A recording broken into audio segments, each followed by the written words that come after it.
everybody. Welcome back. Episode 67 of the Gaming Enforcement Agency right here, youtube.com/geekloud, 8 p.m. Thursday night. This is us, Unky Dunky, in the slot below me. How you doing in the mid-slot this evening? Mate, I'm doing very, very well. We are 1 minute early, Troy. 1 minute early. We've done it.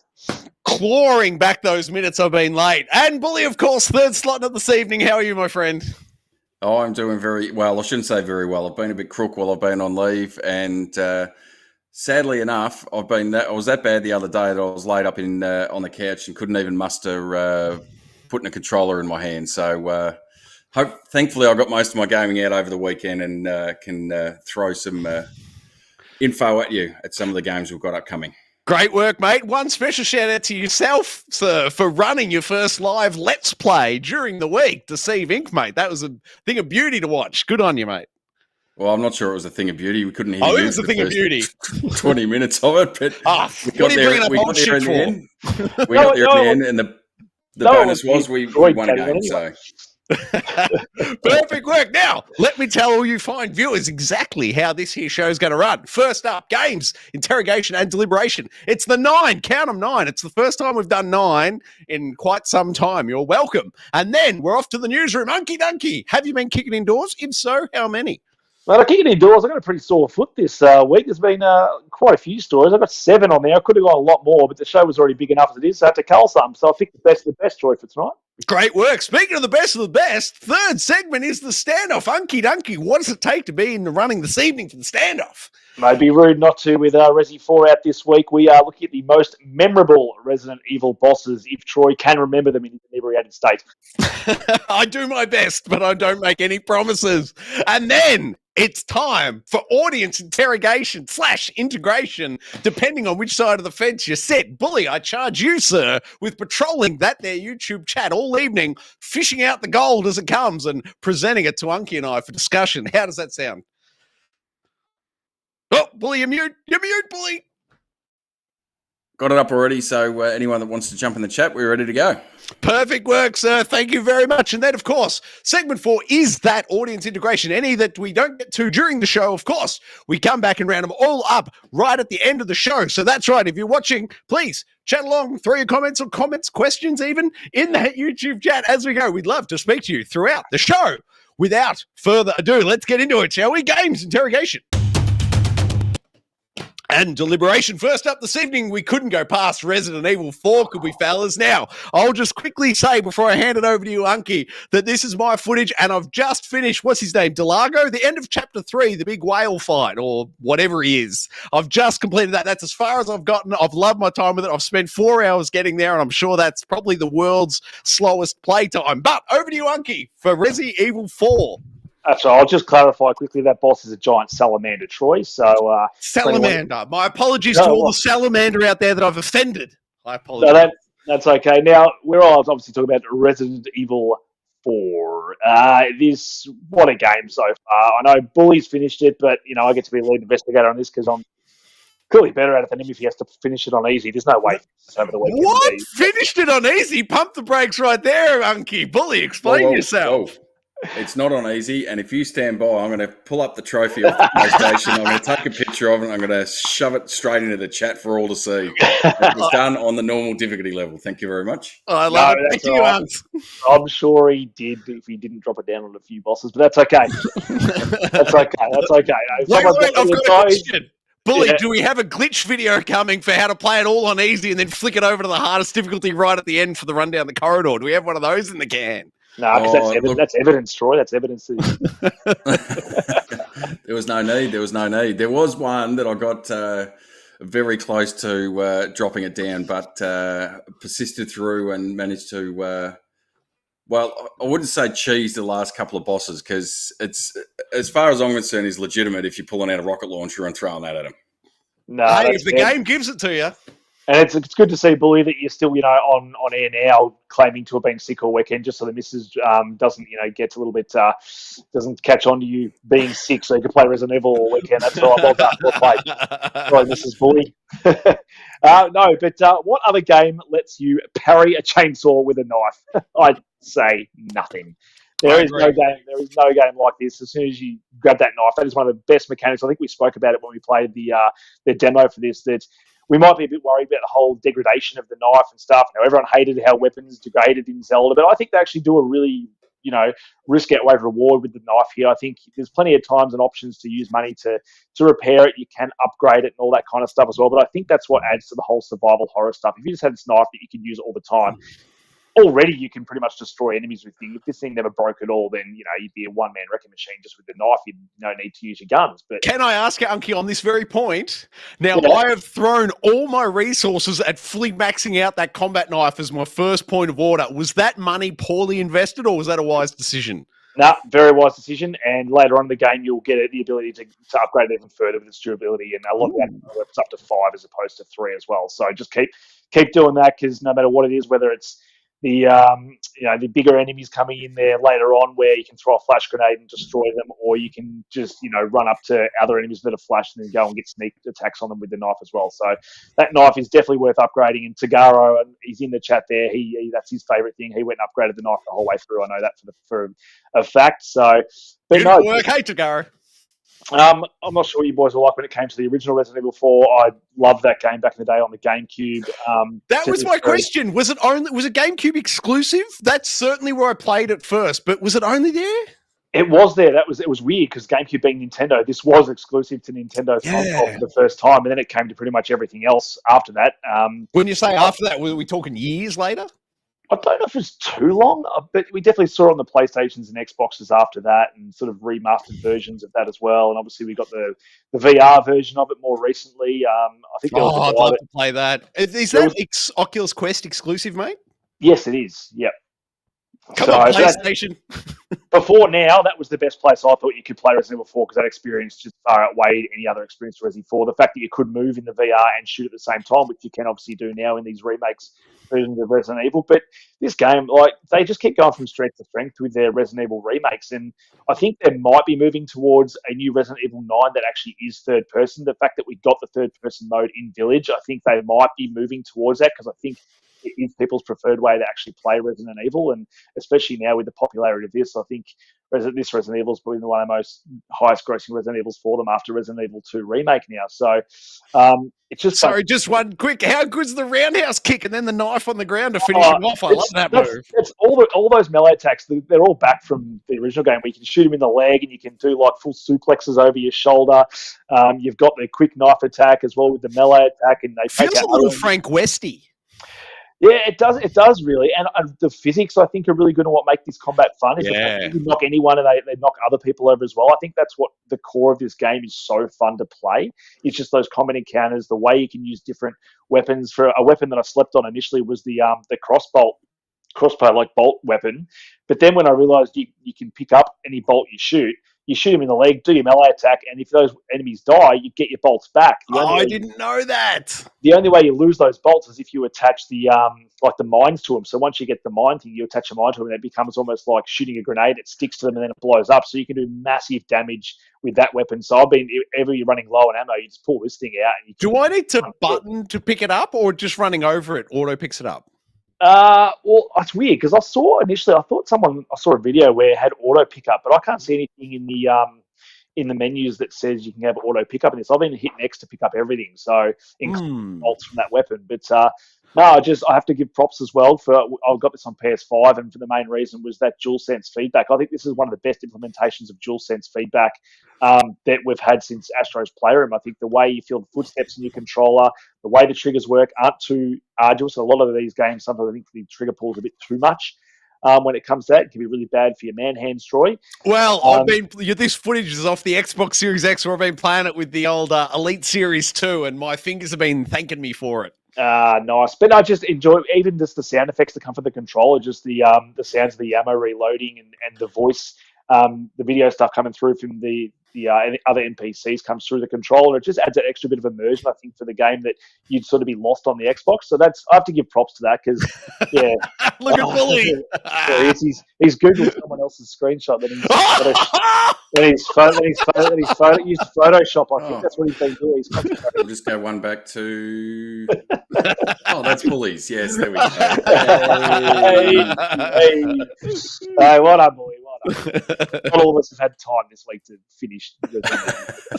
I have to, and battles are so fun to play that, but I also find myself, not sure if Bully was the same, but given the fact he's already finished it, maybe not. But I like to go through my encounters with as much health and ammo as possible. So if I just fail one tiny bit of it, I'll find myself going back and trying different tactics to try and get through that bit with as much health and as much ammo as possible. And it's really fun and challenging to do so. And I cannot wait. This is one of those games, kind of, it's up there with like Uncharted and for me and for Last of Us, where I'm playing through my first playthrough, already going, I cannot wait to play through this game again in a new game plus mode with my weapons and upgrading all my stuff, and hopefully finishing on professional mode, unlocking the hand cannon and going for some of those guns with unlimited ammo, because the Resident Evil games, I don't think they're ever made to play through once, and this is the best example of that, just because the combat is so much fun to play, and there's so much game here as well. Bully can probably speak to it. Just the game is massive. Like for a single player game like this, it just keeps going and going. Bully, I think it's chapter 12. I've just not really spoilers, but the Ashley part where she gets poured the stuff in her mouth, you get kicked down to the underground caves area. I've sort of just moved that bit and hit the merchant there. So he's asked me, what am I buying? What am I selling? And I'm pretty much there. So I think I'm not too far off the island. You could probably speak more to how close I am to finish it where I am now. Sorry, Bully, if I can jump in just before you launch, mate. Unky, give me a total count for every time since launch on the GameCube. How many times do you reckon you've seen through Resident Evil 4? I reckon I've finished it maybe back in the day, I reckon I maybe finished it 2 or 3 times. And then since then, I don't think I've actually finished it. Oh, I thought you did on Oculus Quest. My apologies. No, I haven't finished it on the Quest. I played through a majority of it, but not all of it. But even now, like seeing some of the changes they've made to the story and stuff, they've clearly gone through. This isn't just a remake. This is almost a reimagining, which I really enjoy. And we're just eating it up in horror games. The fact that we got Dead Space remake this year and we've already got Resident Evil, it's like, what a great year for games, and especially horror games, and even remakes / remasters / reimaginings, whatever you want to call them these days. It's always hard to slice that pie and what the difference is with each one. But I dare say this is more like a reimagining, because they're obviously doing different things in this game that they never did in that, and then they do harken on some of the stuff from the old game for that whole nostalgia hit that I pretty much enjoy. It's great. And sorry, Bully, back to you, man. I totally derailed us.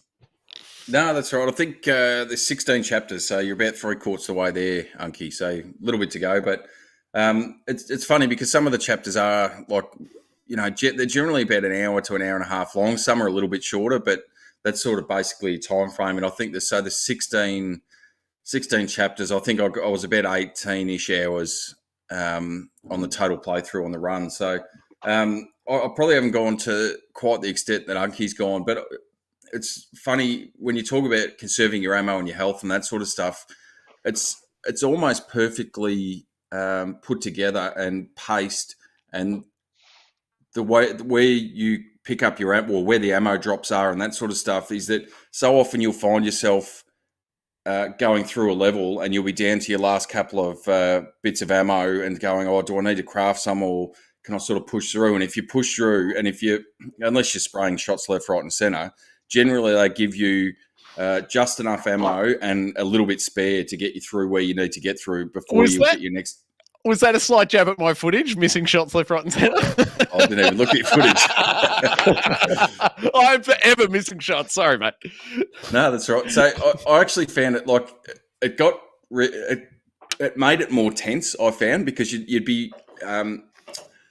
This isn't as heavy on the jump scares, in my opinion, as some of the Resi 2 and 3 and even the first one. It's and 7 and 8 were big on the jump scares as well. This sort of peels back that layer of trying to just scare you around every corner. But I felt the thrill and the rush and the if you want to categorize it as the scary part of it was, am I going to be able to get through to this bit with just this little bit of ammo left, and sort of working your way through. And sometimes you'd have to try and stealth a few enemies and work it out that way. That's where I found the enjoyment from it was. And I'll be honest, if you can wrap your head around that, because I think the first 2 or 3 chapters I sort of got to the point of going, oh, this is ridiculous. Like I'm basically always out of ammo. But once you sort of lean into it a bit and go, that's how the game's designed, that they'll give you just enough to get to where you need to get to. Yes, you can craft some, but you don't really want to be wasting your resources early doors. But if you can get your head around that's the design of the game, it really becomes enjoyable, that you go, oh, yep, I've just made it to here. And, it makes it more of an achievement. Yeah. Have you guys, still a sorry, fan. just on screen now, the footage of the shooting gallery. Is this new to the game? I've never seen this before. So maybe it's been there from the start. I never played it, but have you guys had a crack and what were your thoughts? Yeah, the shooting range was always in the original as well, and I've had a crack at this as well. So I've managed to get, I think, medallions in all categories now, and we've got Nice. the second part of it now, which is further in the game. I think there's another one later down the track as well. They keep adding more challenges to give you, and the rewards for those things are coins that you then put in like a little machine that then gives you little dangly things to go off your case, and they'll give you sort of different things. So I think I've currently got one on there. I'm trying to think what it does for me. There's a few different ones. One I where think like, I've got one that's a 5% increase to sell items. The price you get is yeah, 5% there's that. increase. And I reckon I've got one for if you make bolts, it creates more bolts and stuff like that as well. Which going in with the cases, you can get different cases as well, which give you different sort of perks and all that kind of stuff as well, which is nice. I usually roll with the one with that gives me extra handgun ammo because I'm rocking the Red 9 handgun, which was my favourite handgun from the very first Resident Evil 4, which you get and then upgrade with the stock, and it's easily the best pistol going around. So once you get that thing absolutely wrecks, and have an extra handgun ammo, especially if you can use that bolt to kill people and save out on ammunition, it absolutely destroys any enemies in your path. How does that gun stand up against the one I paid for the collector's edition? So I got the other pistol handgun to start with, but it's got like, I think it might have started with 19 bullets in the, like it was an extended clip, I think, from the very start of the game, which I've loved. But Yeah, how do those two pistols stack up? they're not bad. Like even the standard pistol at start, once you get the red dot sight for it, it's really fun to aim and stuff, which the Red 9 doesn't have. But the Red 9's pure damage output's a lot more. It's a bit, once you unlock the stock for it, you pretty much don't need a rifle either because it's got really good accuracy. If you stand still, your little reticles sit there, and if you move it, it doesn't get bigger like all the other ones do. It just sits on there. So Oh, nice. I don't rock a rifle at all. I rock the Red 9 pistol, my right shotgun at the moment, and then my dart gun, and then I'm pretty much just using flashbangs and grenades where else I can. Pretty much that's my thing. I haven't felt the need to get any of the rifles or assault rifles yet. I always find the submachine guns are a non-event for me. I never grab them because the ammo is just like spray and pray, and you just chew through your ammo. It takes up all your space in your inventory. So that's what I go for. Bully, what's your loadout look like? Well, I found I can't remember the name. It'll come to me in a minute. But there was one that you pick up, and I'm not quite sure if you're at it yet, Unky. It's that you come up against Striker? the enemies, the regenerators that. Oh, no, they're on the island, I think. Yeah, so they have basically the 3 sections in them of parasites that you've got to shoot, but you can't see them unless you use an infrared scope. And I think, from memory, that could only be attached to one of the semi-auto rifles. So towards the end of the game, 100% you need that one. And believe that is why I'm increasing the size of my case whenever I get a chance, because I knew I was going to have to get that rifle at some point. Yeah, and I did the same thing. It didn't matter what position I was in. As soon as I was offered an increased case size from the merchant, you just got to take it because you get fairly early on in the game, you get to the inventory management part of it, and it becomes quite annoying that you can't sort of carry some of the things you want. But I think I was sort of the same. Once I got the stock for the Red 9, I basically jettisoned that starting pistol, had the right shotgun, the bolts, and I managed to keep the sniper, in effect, the sniper rifle, so the bolt action rifle that you can upgrade to the next one with the scope, and I kept that one for a little while until I got the infrared scope with the semi-auto or the SMP, whatever it was, in the end. And then, as I said before, there was a couple of times, and I knew that there was some sections with the enemies coming up. I won't spoil it, but I knew there was particular enemies that were going to prove difficult, or the area was going to prove difficult to get through. So I just loaded up with a rocket launcher, and I think I used that twice. Once on there's a particular one that you've got to try and avoid while there's a lift coming down, if anyone's played the original, and there's the end boss. So I used it on both of those to sort of. So I know the rocket launcher costs 80,000. Do you have to spend that both times? Like, is that each ammunition you pay for? Oh, okay, Jesus. Yeah, so it's 80,000 a hit. But the thing with it is, so when I bought it, would have been just as you get onto the island, so probably not far from where you are, is that encounter that I used it the first time, and then it disappears from the shop. And I thought, I was reading up about it, and the general consensus was that it was a one-use in the game item as opposed to the the original that you could just keep buying it as often as you wanted, as long as you had the money. Yeah. So I sort of thought, oh no, I've used it on that one and I've wasted it. I won't have it towards the back end of the game with any of the harder enemies. As it turns out, by the time I got up to the end boss, it was restocked back in the shop, so I could buy it again. So there's a little trick for you. I don't know what the trigger is to get it back in there, but certainly by the end of it, it was. So it did help me out because that end boss is. I remember it being pretty difficult in the original. It's something else in this one. It took the first section of it. The second section, so it's broken into two parts. The first section of it I found really difficult until you can get him locked on with a rocket launcher. But the second part of it, I did first turn. And it's almost ridiculously easy to phase 2 of it. Okay. So, that's good. Yeah, and that's if you can get yourself through to that, I think you'll be onto the rolling the credits. Yeah, nice. And mentioning obviously all the paying for things and all that kind of stuff, I really enjoy the exploration part of this game, being a linear game, but being able to search for all the treasures that then they've gone even further with it than the original, where you find different mugs or things that you can insert the gems in to get yourself even more. So you find yourself holding on to gems to put in those things to maybe get, $57,000 instead of, $12,000 for the same thing. And I just think that exploration part, especially if you purchase the treasure maps after you've done the side quest to give you the extra currency to purchase that stuff. I think the way the whole currency system works and the way every mechanic feeds into itself, I just think is really, really well done gameplay mechanics that I think this is sort of elevates it on top of all the other Resident Evils we've got. I just think the way all the upgrading works, the coins, the current, everything just sort of is cohesive and just creates one really, really good gameplay package. And as we said, it's just, you were mentioning how it wasn't really sort of scary in terms of the jump scares and stuff, but I think the way they build with the music and stuff in this game, I think there's been parts of this game where I'm just in this open hall and Bully, I'll mention a specific part in the game where you're fighting the enemies. They're not even hard. There's flying sort of bug enemies, which take 2 pistol shots to beat. But that whole area where you're in there, that music, the dread music's just playing, and this is low docile tone this whole way, and you feel like there's always something there until you feel that relief when you kill that final enemy, and then there's no music, and you're like, oh, I've finally done it. But you're in that sort of tense mode the whole way through, even though it's not necessarily going to jump scare you, but it's just the way that music plays is just so well done. The whole game, that music, the entire game has me on edge. Even when they cut to the quote-unquote gentle music, it still got me on edge. I cannot relax and play this game. This is not a good Troy game. This whole franchise, I find terrifying every single moment I'm in it. Boss or not, opening cutscene to rolling credits. I just find them so sitting on the edge of my seat. I absolutely love it. Don't get me wrong. I love it, but it's terrifying. Yeah, no, I just think this is a crowning achievement for Resi 4. I think everyone was like, oh, why would you need to do Resi 4 remake? But the first one's so good, and Lord is one of the best games ever, and they've obviously proven that this is why you do it. You make a great game even better, and I think there's already rumours going out there that Resi 5 is probably going to get the same treatment as well. Probably the Resi I've never gone hands-on with, so bring it on. Resi 5 is one of my favourites, and I think it... Oh, not Resi 5, sorry, Resi 6. Resi 6. Yeah, you haven't Resi 6. Resi 5, I love Resi 5, and I think it's actually one of their... Remind me again what 5 is? Where's it set?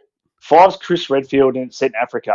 The Africa one. Yeah, I'm with you. And I've been replaying that. I played that all last week leading up to the release of this, and I love Resi 5, and I think they might have taken a little bit too far with the action stuff, but I think if they can pair that back and sort of create like a Resident Evil 4 with Chris Redfield and his story, whether they weave the the co-op combat in with Shiva or something as well, there could be ways to do that and elevate that experience. I would really like to see what they would do to that game to improve it, because there's plenty of improvements that can be made. But again, I love that game. What it is, I'd love to be playing as Chris Redfield with his massive triceps through that bright sunny world as opposed to a gloomy world. But I'd love to see them do number 5. Are you deliberately matching T-shirts with him this evening, mate? I've just noticed that. I was doing my best. I was going to try and grow my hair out, but unfortunately that was the case. But you need the old pistol holster. I do. No, I do. I've probably got more in common with Chris Redfield, to be honest, with the size of our triceps and haircut.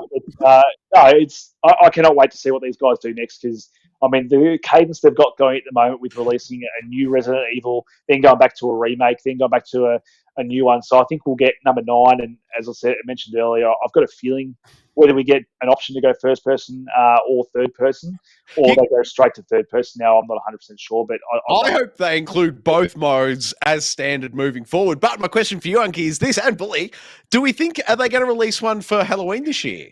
Have they got one in the chamber ready to go? No, I don't reckon. the VR mode for this one might be out by then. Ooh, that'd be nice. That's in development for the VR2 PSVR2. That is true. That is true. My only concern is going with first person and both third person. I've been playing. I played a lot of Resident Evil last week leading up to this. I played Resident Evil Village again, but I was playing it in the third person mode. But you can tell going between these two that was a first person game made into a third person game. It controls just that little bit differently. Yeah. You can't fully rotate around the character. Ethan Winters, for whatever reason, never wants to show his face, so we still don't know what he looks like. But it does control slightly differently. So I think if you are going to sort of incorporate both, it is going to control a bit more like Village than this one. I'd like to see them probably go full on and just let's make Resident Evil a third person game now. I think they've experimented with it. It's worked really well, and I don't mind those experiences, but I do prefer my Resident Evil in third person. Give me it in VR every day of the week. I demand the first person mode, so they're forced to support the VR. What about you, Billy? Where do you prefer to play your Resis?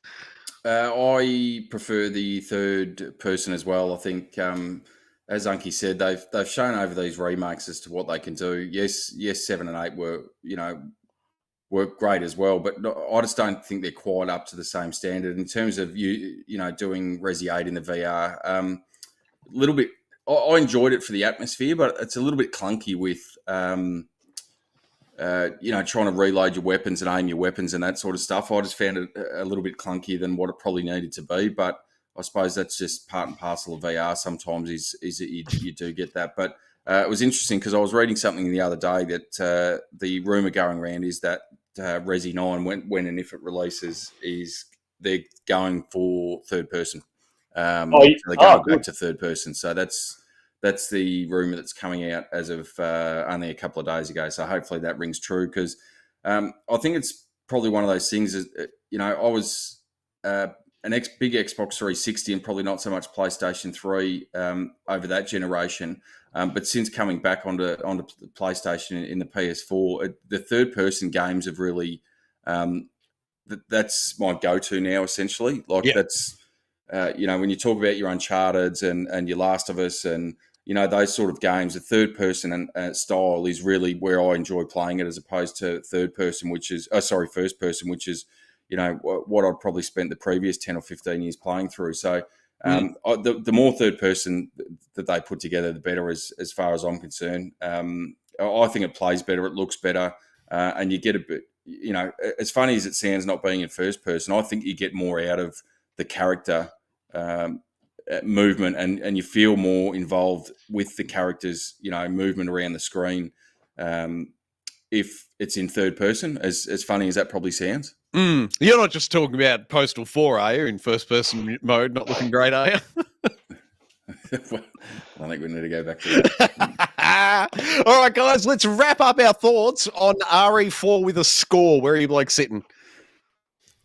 Oh, boy, you finished it. You give your score first. Oh, look, 9.5. Oh, big score from you, Unky. Yeah, I actually can't find any fault with it at this point. So where I am currently with the game, I'm giving this the perfect score at the moment for me. Hardcore. I cannot find a fault with it at the moment. Well, it gets my heart racing a bit much. I can't stand this level of terror, so it can't go higher than an 8 for me at this stage. That being said, I'm only a few hours in, 4 hours in, and only 3 chapters down. So don't put too much weight in my score. I'd certainly defer to you two blokes. No, I was just going to say, just before we move on from Resi 4, Tigaro, Unky wants you to talk about the dog. Oh, what a moment. It'll come up later in the standoff anyway, but what a moment with the dog that Bully apparently shot at. Instead of rescued, oh my God, they put it in a different spot in the game, so they sort of toy with you a little bit at the start of the game where you come across a dog and he's dead. You're like, oh, they're doing things differently here. The dog's dead, but then later on you do come across the has the same sort of reason for being there that he did in the first version of the game, is that he comes and helps you out during a certain fight. But there's one epic moment where that dog comes in and it's a gut scene and there's just a lightning strike and the dog's just sitting there and howling. It's such an amazing moment. I know Tagaro's changed his social media page to have that as his main picture. So, well, that's going to have to give me a reason to go back and play it, because as you said, I thought it was a wolf coming out of the the woods to attack me. So I shot it, and then it ran off, and I thought, bonus. And this is the guy that finished the game. And I did it without the help of the wolf in the fight. So I did it all myself. I don't know. That just ramps it up a level in terms of the game skill. That's if you got it easy. It's pretty easy to do it. Do I need to bring this back up again? Tagaro in the chat there, mate. Have you finished it? If not, how far in? How many hours? And what's your score, Tagaro? Give us the highlights from your point of view. While you get typing on that, I propose I can answer half those questions for you. He's already put them in the chat. So he's up to the beginning of chapter 13. Would have liked to have got further, but he's had work and kids. So he put in 8 hours on day 1, 6 on the next, and 5. And then only 6 hours over the next 5 days. So hasn't had as much time recently. But if he wants to jump in the chat and give us his overall score, where he is probably 3/4 of the way through the game, and we'll update a bit later. Beautiful work. Thank you, Bully. Thank you, Tagaro. Game 2, Bully, this is over to you. Deceive Inc. Big thank you to the developers for sending the key our way, making our install and Let's Play available already on the channel possible. Over to you, Bully. This one sort of came out of nowhere. It was one that Troy mentioned he got a key for. I had certainly never heard about it and didn't really know anything about it until we jumped in. I think when the day we did a Let's Play the other day was essentially while we were setting up for that, I ran through the tutorial. So the first gameplay footage you'll see there is literally the first multiplayer version or experience that I'd certainly had. And I think, Troy, you'd only played 1 or 2, but yeah, it sort of took us a couple of games to get our head around what you need to do, and essentially what the game revolves around. And it's PvP online, so you've got teams of 3, and there's various. So one team's got to go through the level. They've got to hack certain or pick up intel to be able to hack certain terminals, and then they work their way through to unlocking a vault, and then eventually unlocking some treasure. Then they have to take to an exfiltration point. And on the flip side of that is you've got another team that's also trying to do the same thing. But if you can spot, some of the other human characters, because there's a lot of NPCs that are floating around, you can disguise yourself of them. But if you can spot one of those running around or, hacking into a terminal or whatever it is, sitting on the toilet, you can shoot them and take them out of the game. And it, you can revive your teammates, can revive you, but it makes it harder for that team then to progress. So I did some research, Billy. Sorry, just to jump in on one point. It's upwards of 4 teams of 3v, 3v3v3v3 is the maximum. Yeah. Sorry, mate. Over to you. So no, there you go. So you've got it's this big game of cat and mouse. Is it? Do you go running towards the first objective, or do you sort of hang off and see who else goes for it, or do you skimp the first objective and go straight to the second one and hopefully cut someone off, or I think what happened to you in one of the games, Troy, is you got to the end, basically you'd got the treasure or at the exfiltration point and someone's come up behind you and popped you in the head, stole the treasure, and then they won the game. So, there's various ways to win it. It's not just an all-out shooter. It's a bit of espionage, a bit of sneaking around. You can there's various zones in each level that you need a certain costume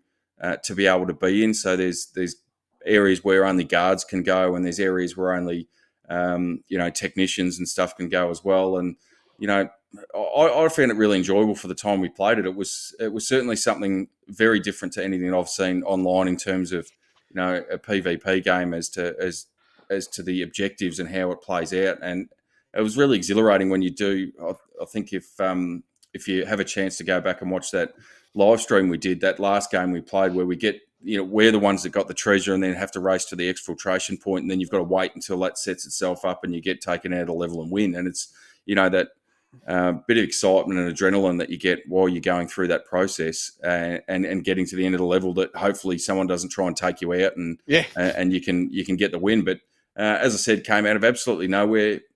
Graphically, it's almost a bit of Fortnite-ish sort of style, but paired with almost a little bit Deathloop.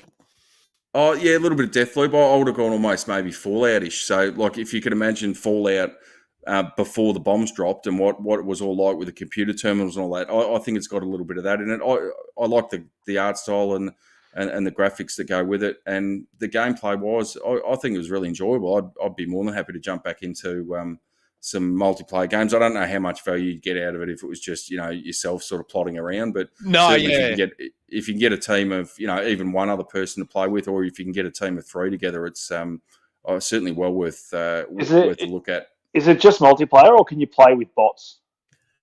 You can't play with bots, but you can play solo online, and it will pair you up. Like, it'll find you 2 other partners, like random pickup group style. But then you've got the whole voice chat, and do you really want to be talking with people online? Yeah, so this is more one of those games that you probably need a group of people to sort of play and actually enjoy. Yeah, if you've got a couple of mates, this game is absolutely phenomenal. As Billy said, we played a couple of rounds and I was sort of ho-hum on it, but then as Billy called out, and this is the footage from that game where we won it, when we finally won it, man, it turned me up to 11. I was jumping off the couch. I was punching the roof. I had an absolute blast the time Billy and I ran this and we won. It was phenomenal. Uncle, the only thing missing was you, mate. You could have been our third and we could have really pounded through, because what you can do, Billy and I worked out, and I'm sure this is intended game design, but it's like you both sort of store up the credits to hack the doors, but then only one of you needs to hack it, and then the other one can follow the other one through, and then you can sort of leapfrog unlocking doors, and you can speed run it. So it really does encourage, good team cohesion, and you can really get through it quick. It is a phenomenal game. It is definitely worth checking out. How long is a typical game that you're playing, or how long do you need to sort of 15 minutes for a game? We got through 3 games in 20 minutes and in an hour. So 3 games in an hour, like 3 full games. And that was with us sort of trying to work out in the first game or 2 how to play it and what your objectives were and how to find the intel and where to go for those objectives and stuff. So if once more people play it, I think, and get their head around how it is, and once you have a better understanding of it, I think 10 to 15 minutes would be the standard sort of game length. So it's probably, pretty quick jump in, jump out, just have a quick game, and then, off back to whatever else you were doing. And when you're playing, has everyone got the same, like if you're against another team, have you got the same, like, objectives and roles? It's not like a game where someone's defending, someone's attacking, and you switch roles and go around. No, everyone's got the same. Yeah, it's like you're all mercenaries and you've all been given the same contract. Okay. Hey, here you 4 teams. I just want this. Whoever brings it to me gets gets paid. And is it a tutorial, or do you have to learn it yourself? Oh, there's a tutorial which I didn't think was that great. The tutorial learned more playing it. Definitely. But that's what I was saying before about leapfrogging objectives, because it'll come up on the screen and say someone's hacked a terminal or someone's opened the vault or whatever it is. So if you don't think that you're going to be able to get to the first objective in time, you can leapfrog to the second one, and basically they can shut down the vault, but you're standing but then they have to make their way to the vault. You can be standing at the vault, have all your intel ready to unlock it. As soon as someone's unlocked all the other terminals, you just go bang and go, oh, I'm going to steal it because I'm already sitting here. So, or you could do. Sorry, mate. Oh, I was just going to say, that's what I mean with that bit of cat and mouse, and there's a bit of strategy involved in it. You don't just have to go straight for objective 1, 2, and 3. You could go straight to 3 or 4, or do what happened to Troy, is just sit off the exfiltration. Yeah, that's what I was going to say. Just wait at the exfil. Wait, let them do all the work, come to the exfil, bring it to you, shoot them, take it, game over. And what's the comment? He said shoot. Does the shooting actually feel good, or is it like a mechanic? It's spongy. It's there. It's a bit more spongy, but then we kept coming up against players who were playing, I don't know her name, a female agent with a crossbow. She's a bit sort of deeper in the roster. You've got to play a bit more to get enough in-game currency to unlock her. But it appeared as though all the top-level players were playing as her with her crossbow, which looked like it did the most damage of anything. So I think maybe in future there'll be a balance tweak to pull her down, or maybe when you unlock her, I think she's the sort of gold tier who you're aiming for. The crossbow looks like it seems to be the most effective. But old mate here, that I'm firing with the pistol, I think I have to put 5 shots into someone to drop them. Yeah, okay. What are you playing on Xbox, PlayStation? PS5. PS5. Is it cross-play? I feel like yes. something like this, I was going to say probably need it, given the fact that it's probably going to have a smaller player base. You're probably going to want to be pulling from PC, PS5, and Xbox. Yeah, I think the longest I waited for a game, as Billy said, I played a couple before him, and then we played a couple together. I think the longest I waited for a game was like a minute and a half on the outside, and that's with cross-play enabled, obviously. So the player base is already there. I mean, the only carrot or the only gold that could be added to this, or layer of icing, if you will, would be for it to hit Game Pass or PlayStation Plus and then have that massive influx of players where you're just straight into it. I think you kind of need to. I think the problem at the moment is we're seeing across the board so many of these sort of live service multiplayer only games that aren't Fortnite just tend to go away very quickly. So that's the problem. I think if you once you have that initial player base at the start, everyone's playing it, it's new, whatever, it's fresh. And then within a couple of weeks, there's the next game like this that's out there that everyone's playing. Everyone drops off this or goes back to Fortnite or goes back to Apex Legends. So that's the problem I think I find with this. I feel for the developers creating anything sort of solely multiplayer these days because you pretty much, in the world that we live in at the moment, a lot of those aren't lasting. Yeah, very true, mate. Although this one, like next to Fortnite, this is the one that appears from my eye to have the best chance, longest legs on it for actually still having its head above water in, 6-8 months sort of thing. Oh, well, I hope so, because even Multiverses is apparently it's not even in the news tonight, probably should have been, but they've mentioned that they're moving out of beta phase. I thought they'd already did that, and they're going away for 6 months and apparently coming back for a full release by the end of the year. So is that to say they've taken all their servers offline? Yeah. Yep. Wow. So it's I don't know whether they kept that under wraps because as far as I was concerned, it was in a beta stage and they released the game and you could obviously spend money on it in the store. And now they're saying no, the beta phase is over. We're going to go away. We're going to do all this stuff to it, and we'll see you in 6 months. So I'll be very surprised if we do see them in 6 months. But I just think the rise of the wall for a lot of these online multiplayer games. But I'm happy this one seemingly seems quite good. So. Yeah, and shout out, of course, this one isn't full price. This is a discounted game as well. So it is just a multiplayer, but you're not paying a full price. So I think it's fair price on it. Sorry, Billy. I was just going to say, I think the reason this one might have a fighting chance is because it's a little bit different to everything else in terms of the online space. And I think when we were playing it, Troy, I sort of compared it a little bit to Among Us, that it had that sort of, hunting out the I don't know what they call it in Among Us, the intruder, imposter, the imposter. So there's a little bit of that is trying to find out who the human players are and who are the NPC and trying to work out that. So you've got a little bit of that aspect to it. I think that given that Among Us got really big, it did take a little while for that to catch on and get pretty big. But I think in terms of the online space, if they've done something different enough, in my opinion, that. Time will tell whether it actually plays out and sticks around long term. But I think doing that has given them the best opportunity to stick around long term. Yeah, I absolutely love this game. As we already said, if you've got a small group of players that you're on with and can frequently get on multiplayer, definitely give this one a look in. It's really something special, especially once you win one. Once you get a win under your belt, and what did we get? 3 or 4 trophies off a win, Billy? Oh, it was like I'd hit the jackpot in the slots. They were just pinging off left, right, and centre. Probably half the reason my brain went up to 11. Ding, ding, ding. Hello. We got a winner here. I love that. Anyway, definitely worth checking out. I absolutely love it. I don't know. I've only put in maybe 2 hours at this point, or maybe 2.5, 3. But for me, it's easy sitting a solid 8.5. How about you, Billy? Oh, I'd probably be a bit lower, maybe a 7-ish, I would have thought. Again, time will tell. Like, you could put more time into it and it'd drag it up that extra couple of points, or it could conversely be the other thing is that it wears out pretty thin. I'm not sure. You'd have to probably put a good solid, I reckon, 10 to 15 matches in it to work out some of the systems behind it in terms of your progression and how that sort of plays out in the different levels and whether there is going to be any sort of longevity to it. But certainly after the first 2 or 3 hours of playtime, it's I don't think it's not worth a look at. If it's something that is, as I said, it's different, and if you're looking for something different in the online space, then this might fit the bill. And the last thing I'll say on it in the plus category for me is it really does. You've reminded me with the pokies, mate. It's really got that gambling element to it. Do I just go for the objectives, or do I gamble and hang back, let someone else do all the work, and then just come in for the cheeky win at the end? And and it is the class or quality of your opponents as well. It's a bit poker-like as, do I reveal my hand now and do I start sprinting, or do I have to really keep calm and just stroll through this map and sort of stay undetected? There's a lot of layers of mechanics here. It's very enjoyable. This is us rushing towards the finish. If you want to see the full thing, check out the channel. It's on there. But on to game 3 this evening, and I'll take it with this one. Tagaro, shout out for you. This is Death in the Water 2. I've jumped on. I've gone hands-on. I think I've put 2 hours into it, I want to say. I'd have to double check the clock. Relatively confident it's 2 hours. What you're looking at here is dive number 3. So there's the intro, like tutorial bit, and then there's dives 1, 2, 3. This is dive number 3 here, and I'm starting to work out exactly how this game rolls. And it initially sort of says, oh, you don't have to fight the sharks. Leave them be, and if they attack you, attack them, but otherwise let them go. No. I think the real way to play this game is if it swims, kill it.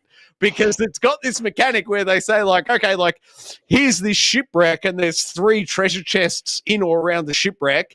Go and pilfer them, and the treasure chests give you the gold, and the gold lets you upgrade, your weapons and your equipment, your dive gear and all the rest of it. So it makes all sense. But I noticed after you get 2 chests, they go to, they've got a name for it, and I'm blanking on it, Poseidon mode, I'm making that up, I don't know. But like all the wildlife in the area turns on you, so you're sort of 2 chests deep, you're getting gold, and then suddenly you become the real target, and sharks come in from everywhere, but you can thin the herd early. You go in, guns blazing, take them out, and they've got a soft spot right under the chin. If you can get the lucky shot in under the chin, you can one-shot them, boom, the sharks go down. Otherwise, you're dropping 3 or 4 darts in the head off the top side before you can drop them. Anyway, phenomenal game.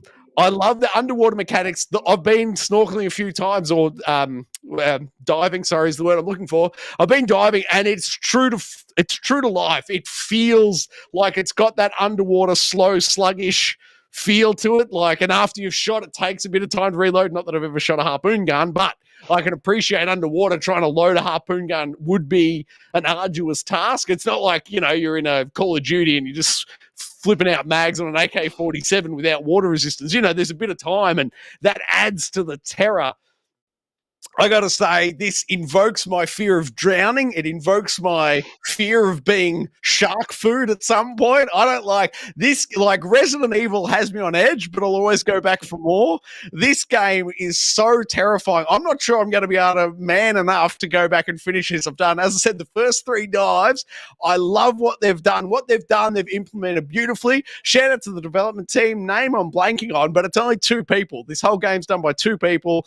Just a fantastic effort. You see the shark swim past, and it's got its little, I don't know, what do you call a baby shark? Is it a cub? Whatever it is. But they're the mother shark, so I kind of feel bad about shooting them because they're mothers and they got their kids right there. But I know if I don't turn the dart gun on them, as soon as I pop that second chest, there's going to be 3 of them out of nowhere just nibbling me to death. So it turns out you were the monster all along. I don't think there's ever been a question about that, mate. But, shout out to G.E.A for helping fund this game as well over the last couple of weeks. Indeed. Thank you very much, G.E.A. It is a totally unique experience. I've never played a game like it. It's well worth it. Next time you boys are in the studio, you're both going goggles on, dart guns, I don't know what you call it, harpoon guns up. You boys have to play this when you're in the studio.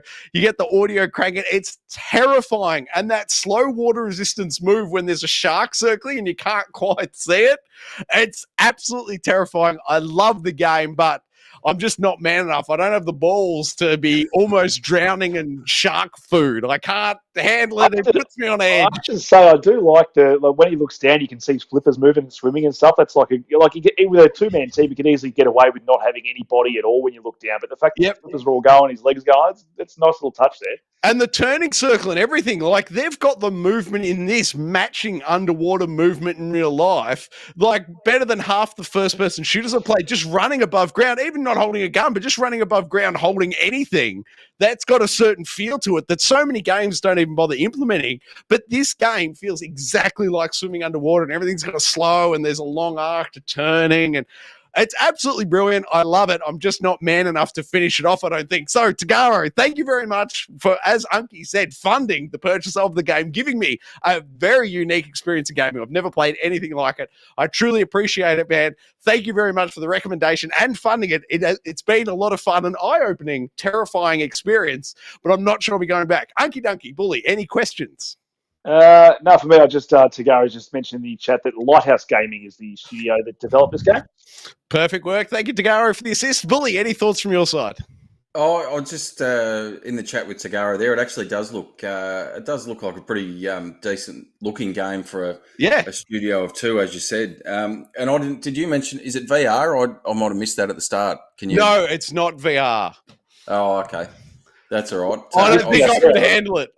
Do not think I could handle a VR experience like this. I reckon this is prime for a VR release. I reckon, given what it is and being underwater and stuff, especially with something like the PSVR2, with its graphical fidelity and eye tracking, I think this would be great as an experience. It would, but honestly, it would be too scary. I couldn't handle it. I would seriously be holding my breath the whole. All right, everyone, you've all heard it here. First choice game of the year this year is going to be the new Peppa Pig game. It's the only one. You know, Bully, I never fight with a pig in the mud. Sorry, Bully. I was going to say, if it comes out in VR, we could tip you upside down and just start waterboarding you and see how you go. That'd be the ultimate immersion experience, wouldn't it? No thanks. Hard pass on that one. All right, Bully, well, you've got the mic, my friend. Tell us things about Dragon Quest Treasures. Dragon Quest Treasures. So it's a bit of a spin-off for anyone that's played any of the mainline Dragon Quest games.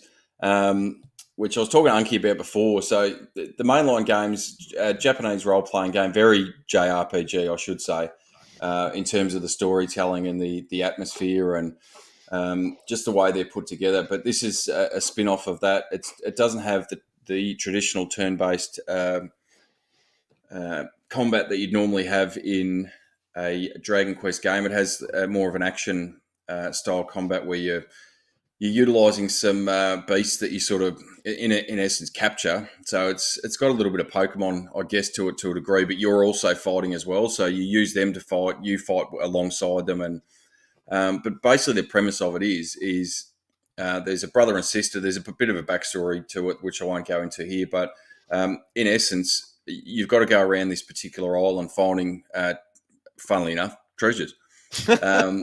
And that's Are there sort of sharks coming to get you when you open the treasure chest? No, there's pink. I think the first character or the first companion that you end up getting is a pink slime. So you might see him on the screen here shortly. So hopefully that doesn't. Just quickly, you mentioned Pokemon. Does this thing run better than Pokemon? Yes, considerably.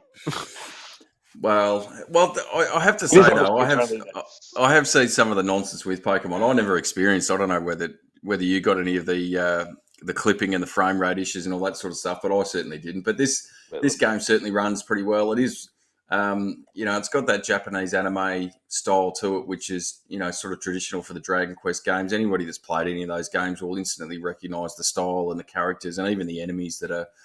You can see the slime on screen now. That's a consistent enemy that plays through each of the Dragon Quest games. So if you've played any of those, you'll feel right at home with this. It's a bit of a different slant on it, admittedly, but I've really enjoyed it. It's almost a game that is a simplified JRPG. So if anybody that's ever found themselves interested in a Japanese role-playing game, but some of them can be quite difficult to get into just with some of the systems in place in terms of the combat, in terms of skill progression and leveling up and all that. They can be quite involved and difficult to wrap your head around. I reckon this is a really great starting point. So it gets you into the basics of it. It gets you into the basics of, combat's fairly easy. There's only a couple of buttons that you need to really look at. The leveling up and the skill tree, from what I've seen, is fairly rudimentary, which is not a bad thing, but it's certainly for anybody that's has seen footage of JRPGs in the past and sort of wondered, no, that's too hard to get into. I reckon this is a great jump off point for you. It's got all the elements that most of the mainline games have got, and in a broader sense, the JRPGs have it. It's got that quirky Japanese art style and some of the humour to it. You've got to work your way through some of the conversation scenes. If you haven't played a JRPG before, then certainly you need to understand that you're going to be sitting there reading a lot of text. It's not voiced. There is some elements that are voiced, but for the vast majority, you're going to be sitting there reading the text and choosing your options based out of that. So, do they have the meep happening underneath? Or no. But what they'll do is they'll have there might be 6 lines of text, and the first line of the text is "Who are you?"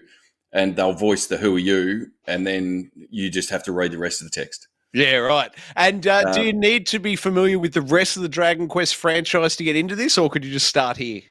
No, you can just start here. So with Dragon Quest, it's fairly similar to the Final Fantasy game. So each game is relatively independent of itself. So there is some carryover things. Like I said, some of the enemy designs and that sort of stuff carry over. But for the most part, each game is relatively independent of itself, and you can just jump in and start playing. And that's why I think this is a really great jump-off point and starting point if that's a style of game that you're looking to get into in terms of JRPG or just Japanese-based or developed games. If you've only really played Western developed and produced games, it's something that's very different. But I've been a massive JRPG fan for probably 30 years, so it's probably on the lower end of the skill tree for me. But nonetheless, I've enjoyed the couple of hours I've put into it, and I'll be certainly jumping back into it. And probably the one I was just going to say just before I pop over to you, Troy, just the one thing is it's actually, I think you can get it in the Nintendo eShop, so it's on the Switch. That's the only console that it comes on. It was actually difficult to get hands on a physical copy. It came out in December last year, and basically within a couple of weeks, I couldn't find it anywhere physically unless you're going to pay eBay prices through the nose at double or triple the price. So I managed to find it on Amazon a couple of weeks ago for probably $20 over what the base retail price would have been at release. So if you're interested in it, you want to snap up a physical copy, I'll jump on it fairly quickly because it is it's difficult to get your hands on, and I'd imagine that the longer you leave it, the harder it's going to get and the more the price is going to go up. Fair enough, mate. Now, I have to ask you a couple of questions, but I've got to start off with explaining to the audience. The footage you're looking at is from Bully's Let's Play, which went live today.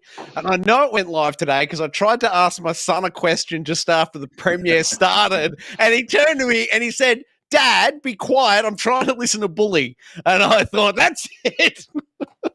I'm done. But so my kids are keen after watching your Let's Play Bully is the point. And my question to you is this: is it child friendly? They're pretty handy when it comes to reading, so that's not a hurdle for them. But is there anything in there that's questionable, or is it green light for, kids sub 10? No, it's and this goes across most of the Dragon Quest games. They're fairly accessible for kids, I would have thought, as long as you said, you can read through the text and you can understand the systems as they come up and explain them to you. I think there's no issue with kids playing it, and certainly the content in terms of the story and the dialogue is not something that I'll be opposed to my kids who are sort of the same age. I wouldn't be opposed to them playing it. So perfect. We're just going to have to get a warning together for the start of your Let's Plays, mate, that tell kids to respect your parents if they're trying to talk to you. Hit pause on the YouTube video. I know Bully's Let's Plays are enthralling, but Dad's more important. or we can send an alert to Dad's phone saying Bully's about to go live. Let's have Shut 20 up minutes for of 20 peace. minutes, yeah. Perfect. Unky, anything from your side, mate? No, I was actually intrigued by this one. I sort of missed the release on this one, and sort of looking at it, sort of evoked a lot of that sort of Pokemon stuff. And I went and actually watched a couple of reviews before I saw Bully's gameplay today, just to see what it was all about. And it's got that sort of hook that I could easily just see being a nice sort of couch fun game. You don't have to think too much about, just sort of rock around every now and again. It's not too difficult. Apparently, you can just get hooked on the loop of going to collect all these treasures, and yeah, it's just a fun sort of warm game that doesn't take itself too seriously, and you can just sort of relax and have fun in it. So I could see myself playing this. I'm not going to spend an exorbitant amount of money. I'm not sure what it is on the digital store to get this one. Or how much space it would take up on the hard drive, but Bully might be able to talk to that. But I can see myself playing this. It's a tough year this year because we've got a shitload of games coming out. But this looks like that cozy sort of game that you could play. And I don't know, has it got any multiplayer at all, Bully, or is it just solely a single player experience? No, just a single player experience. Yeah. And sorry, do you have the price there on the digital shop? I know the school holidays start the end of next week, mate. So I'm thinking maybe it's worth a purchase for the boys and let them brush up on their reading and JRPG skills. Have you got a price there, Bully? I'm trying to bring it up now. So actually, it looks like it's on sale at the moment, and it's thinking about itself. Now, Bully, you mentioned it wasn't. It's obviously not turn-based this time around. Like looking at it, does it evoke a sort of the Ni no Kuni 2 sort of style combat, where you sort of get involved into combat sort of mini arenas, and you're hitting melee attacks, and you've got magic attacks and stuff that you use as well? Yeah, to a degree. So you've got essentially your character, you can see on screen there, has got, you start off with a slingshot and you can put different pebbles in that have different effects. So you've got a basic pebble that doesn't really do much damage. Then the first one that will help you in combat is an electric one. So you can fire that off as well. But what also happens while you're doing that is that your character, or your companion, I should say, in this case, the pink slime, will also attack the enemy as well, but it sort of does it automatically. It doesn't have that you have to input what attack you want them to jump into, and then within, I suppose, a half hour, 40 minutes of the game, you then get another companion, a human companion, plus his creature as well. So they all then go in and fight. So it's fairly simplified combat in terms of, like, it's not going to bust your brain playing it, but certainly good for the kids. And it's finally come up now, Troy. It looks like it's on sale in the eShop for 36 American dollars. That's tempting. That is tempting with the upcoming school holidays. How about this, Unky Dunky? Next week's standoff for the night, school holiday eve, we'll call it G.E.A. next week. Can our standoff be best game for the kids over the school holidays? And we'll put this one in there, assuming the sale goes through next Thursday night. And if it wins the standoff, I'll buy it for the boys. It's not a bad idea. I mean, unfortunately, I'm not going to be here next week, but... Where are you going to be? This is news to me. Hold on, everyone. We need to have a little production meeting. No, I'll be doing... You'll be happy to know I am doing something semi-video game related. I'm actually going to be seeing the new Mario Brothers movie Thursday night. Are we going to that next Thursday night, are we? Oh, fuck, I forgot to invite you. It's awkward. I'll live stream it from where I am. Unky's middle box next week will be a live shot from the cinemas.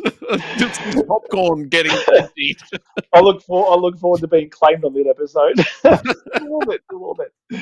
Very good. Well, that's the homework. Tagaro, I know you're in the chat. Anyone else in the chat, or anyone watching later or possibly listening later on audio podcast feeds, hit up Bully on Twitter at Geek Aloud and get us your submissions for next week's standoff, which will be best game for the upcoming school kids holidays. I'm loving this idea. Audience participation required, though. Please help us out. Bully, are we done here? Should we move along? Kick it along. All right, then, everyone. This is me, and it's Pistol Whip. Boy, do I love this game. Hey, Unky, here's another reason you need to get a PSVR2. Check out this game. Have you gone hands-on with the Oculus Quest version? No, I love this. This is one of my favorite games on the Quest. I love it. Such a good game. I'd love to know your opinion because I've only ever played Pistol Whip on the PSVR 2. My son's played it on the PC VR. I do have access to it, but I'd love to hear your impressions, of the Oculus Quest implementation versus this, because the high resolution, high frame rate PSVR 2 implementation of Pistol Whip I don't want to say it, but I will. It's a come to Jesus moment for the PSVR 2. It's Beat Saber on the PSVR 1. It gets the sweat, you're there and you're pistol whipping and you're jumping around. It is a workout and a half. The next day I can feel it in my legs. I'm like, geez, I was playing pistol whip yesterday, dodging left and right. But I absolutely love this game. I love the campaign mode. I love the single modes where you can just go in and play individual tracks, or you can pick up the campaign. This game is like nothing else, and it sings and is absolutely a must play on the PSVR 2. Obviously, it's just you'd run straight down. As you can see there, it's kind of like a footpath in front of you, the glowing paths. You can kind of take one step either side of center, but it's predominantly just for you to have your feet planted and be dodging either side. Dodge the incoming bullets or drop to your knees to let them go over your head. It's a full body workout, this one, and nothing is more satisfying. I think it's about to come up. When they're coming up to the screen, you give them the backhander with the pistol and you get the bonus points for giving them, as the title implies, a pistol whip. This game is genius. It's thoroughly enjoyable. Bully, have you gone hands-on with this on your PSVR 2?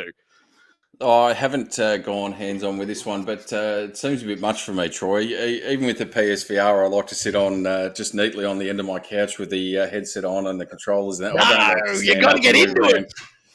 Oh, see, I find doing that, though, even though you've still only got the one cord with the VR2 attached. I find myself spinning around in circles and getting out sideways and bumping into things. So I think it's best for all concerned that I just sit on the end of the couch. That's why this one is good. That's, I think, what's good about the Oculus having no cord to this one, because the amount of movement you do through this thing. If anyone said video games are for fat nerds, good luck playing this game, because I consider myself a reasonably fit guy, and even this thing had me sweating and 4 legs the next day. It is John Wick Simulator on steroids. Like, go see John Wick 4, then go play this game, because it's incredible. It is a fantastic game. I can't recommend it highly enough. Bully, I'll say it again, mate. I play now with my back to the monitor, so the PS5's sitting behind me. The cord just runs straight out the back. You can play this entire, as I said, you sort of plant your feet at the start, and if you got your back to the console, so the cords run out the back of the PSVR5 behind you, you can play the entire game, dodging around, shooting, pistol whipping. Cord's never a problem. It's an absolute joy. But this game is the number one game to notice that the controllers just need that extra 2 centimeters, bit of hand room. They're a bit squeezy, and the movement and the backhand of pistol whipping really accentuates the tight grab on the back of the hands. But 2 massive thumbs up from me. If you've got a PSVR 2, you have no excuse not to get this. And boys, I demand a visit to the studio at some point. I want to see some high scores from you blokes with real-world shooting experience from your profession. You'll get him. I think Bully's too scared. He's going to yeet his PS5 off the off its perch again.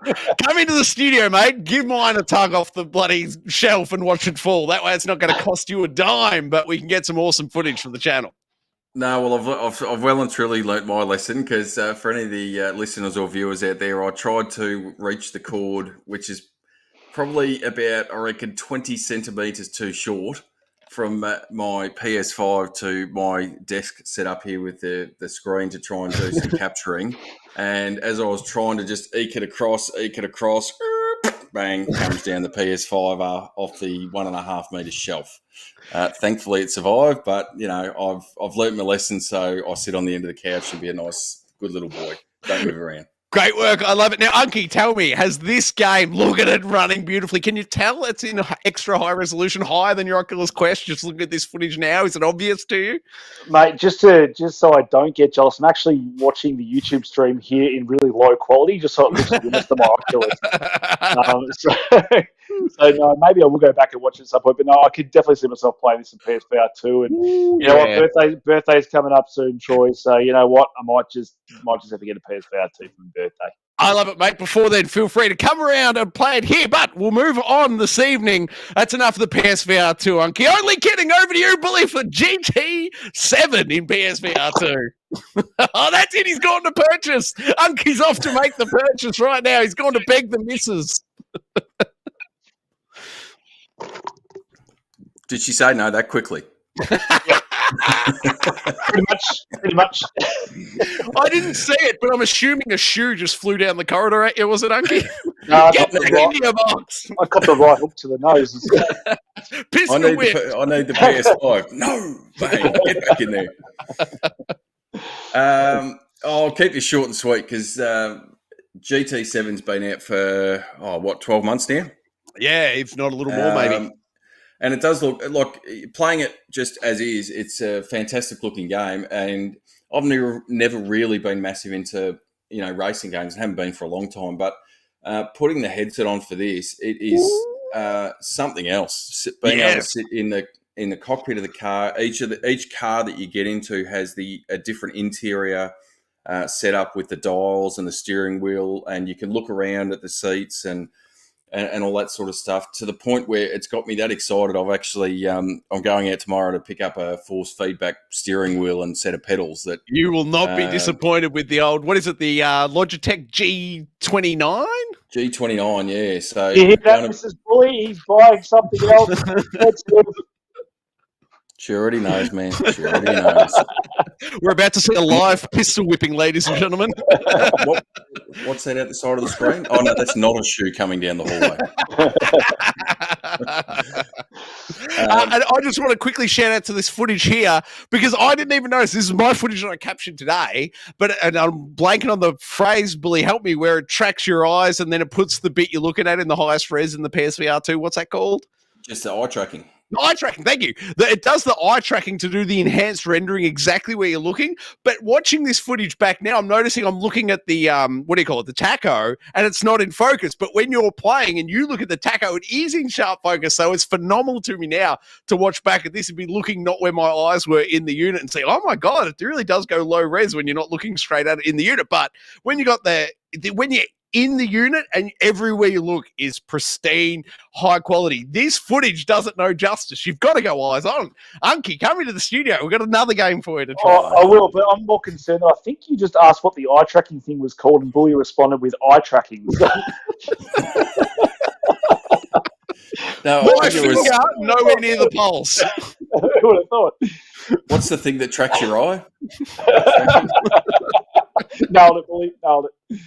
Perfect. I wish I've got the Logitech G29 steering wheel, but mine's for the Xbox, and my fancy little dongle is not fancy enough to trick the PlayStation 5 into thinking it had. But geez, Bully, I'm tempted to purchase a second steering wheel just so I can go with this.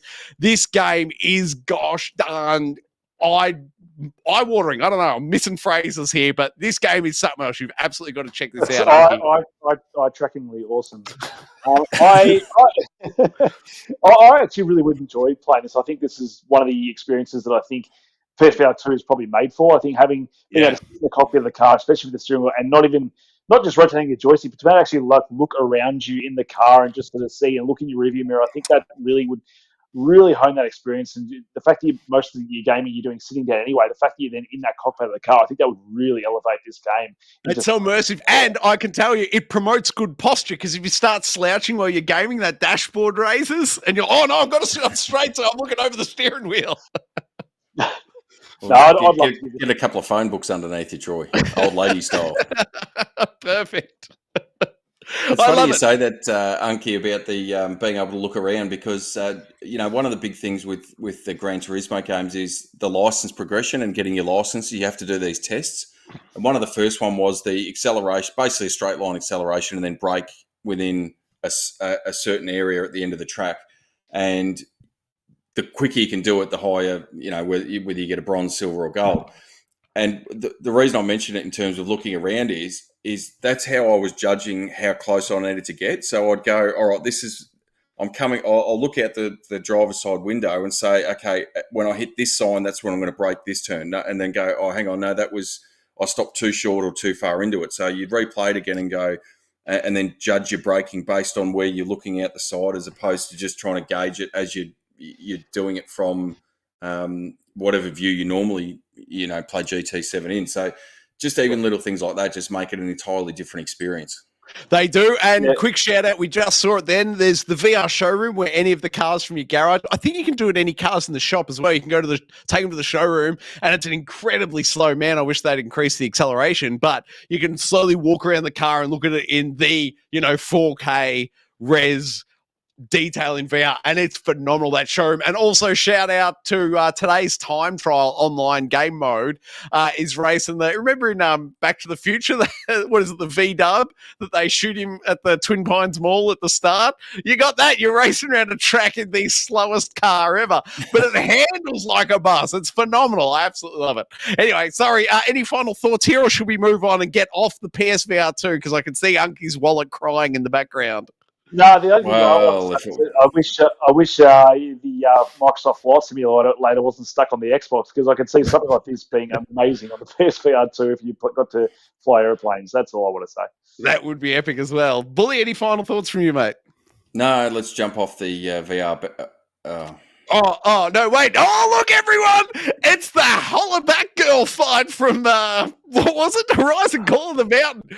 I finally got to a Bully, and I got to say, these arena combat fights with the bow are phenomenal. You talked it up originally. We won't go too long, but here's the footage of it. I just wanted to show it because it is something else. The quick draw on the bow, pinging off headshots, pinging off those bits of armor. It's everything you could ever want. I absolutely love the way they've implemented Horizon Call of the Mountain. I love the mountain climbing in it. I love the bow combat. I love everything about it. Unky, you've got to get a PSVR 2, mate. You are absolutely missing out. This game is a phenomenal experience. Oh no, that's all right. Oh wait, hang on a sec. You've got Peter. I've got something for you. Hang on 2 secs. All right. I'll be back. Right. Well, he runs off. Bully, have you played any further? Are you closer to the end of Horizon Call of the Mountain? No, I'm back. I'm back. I've got it. Hang on a sec. I've got it for you. Look at this. I could do this to you in PSVR, just knock you on the head with the flaming thing. Here you go. Who wants some flaming torch there? I think it looks better if you do that. No. I think it looks better if you do that, Unky. Look at this. Rock climbing at its finest. I feel like I'm cliffhanger Sylvester Stallone. Yes, please. All right, moving on. We're off the PSVR2. Definitely. Over to you, Bully, for Tetris Effect VR Connect. Tetris. Oh, again, we won't harp too long about it, but Tetris Effect's been out for a while. Oh, it looks like Unky's just jumping onto Amazon and ordering. He's checking your trophies, actually, Bully. See if they're legit. Tetris Effect Connect. I absolutely love this game. I cannot get enough T-spins in to pop the platinum on the PSVR 2. On the PlayStation 4 VR 1. But I'm going to give it another red hot go. I love the implementation on PSVR 2, Bully. Oh yeah, it was amazing. If you've played the original one, which is or the standard mode, I guess, on the consoles, which came out a couple of years ago, it's really moody, engaging. You've got the lighting effects, the sound. It's quite an oral experience as well, not just playing the games.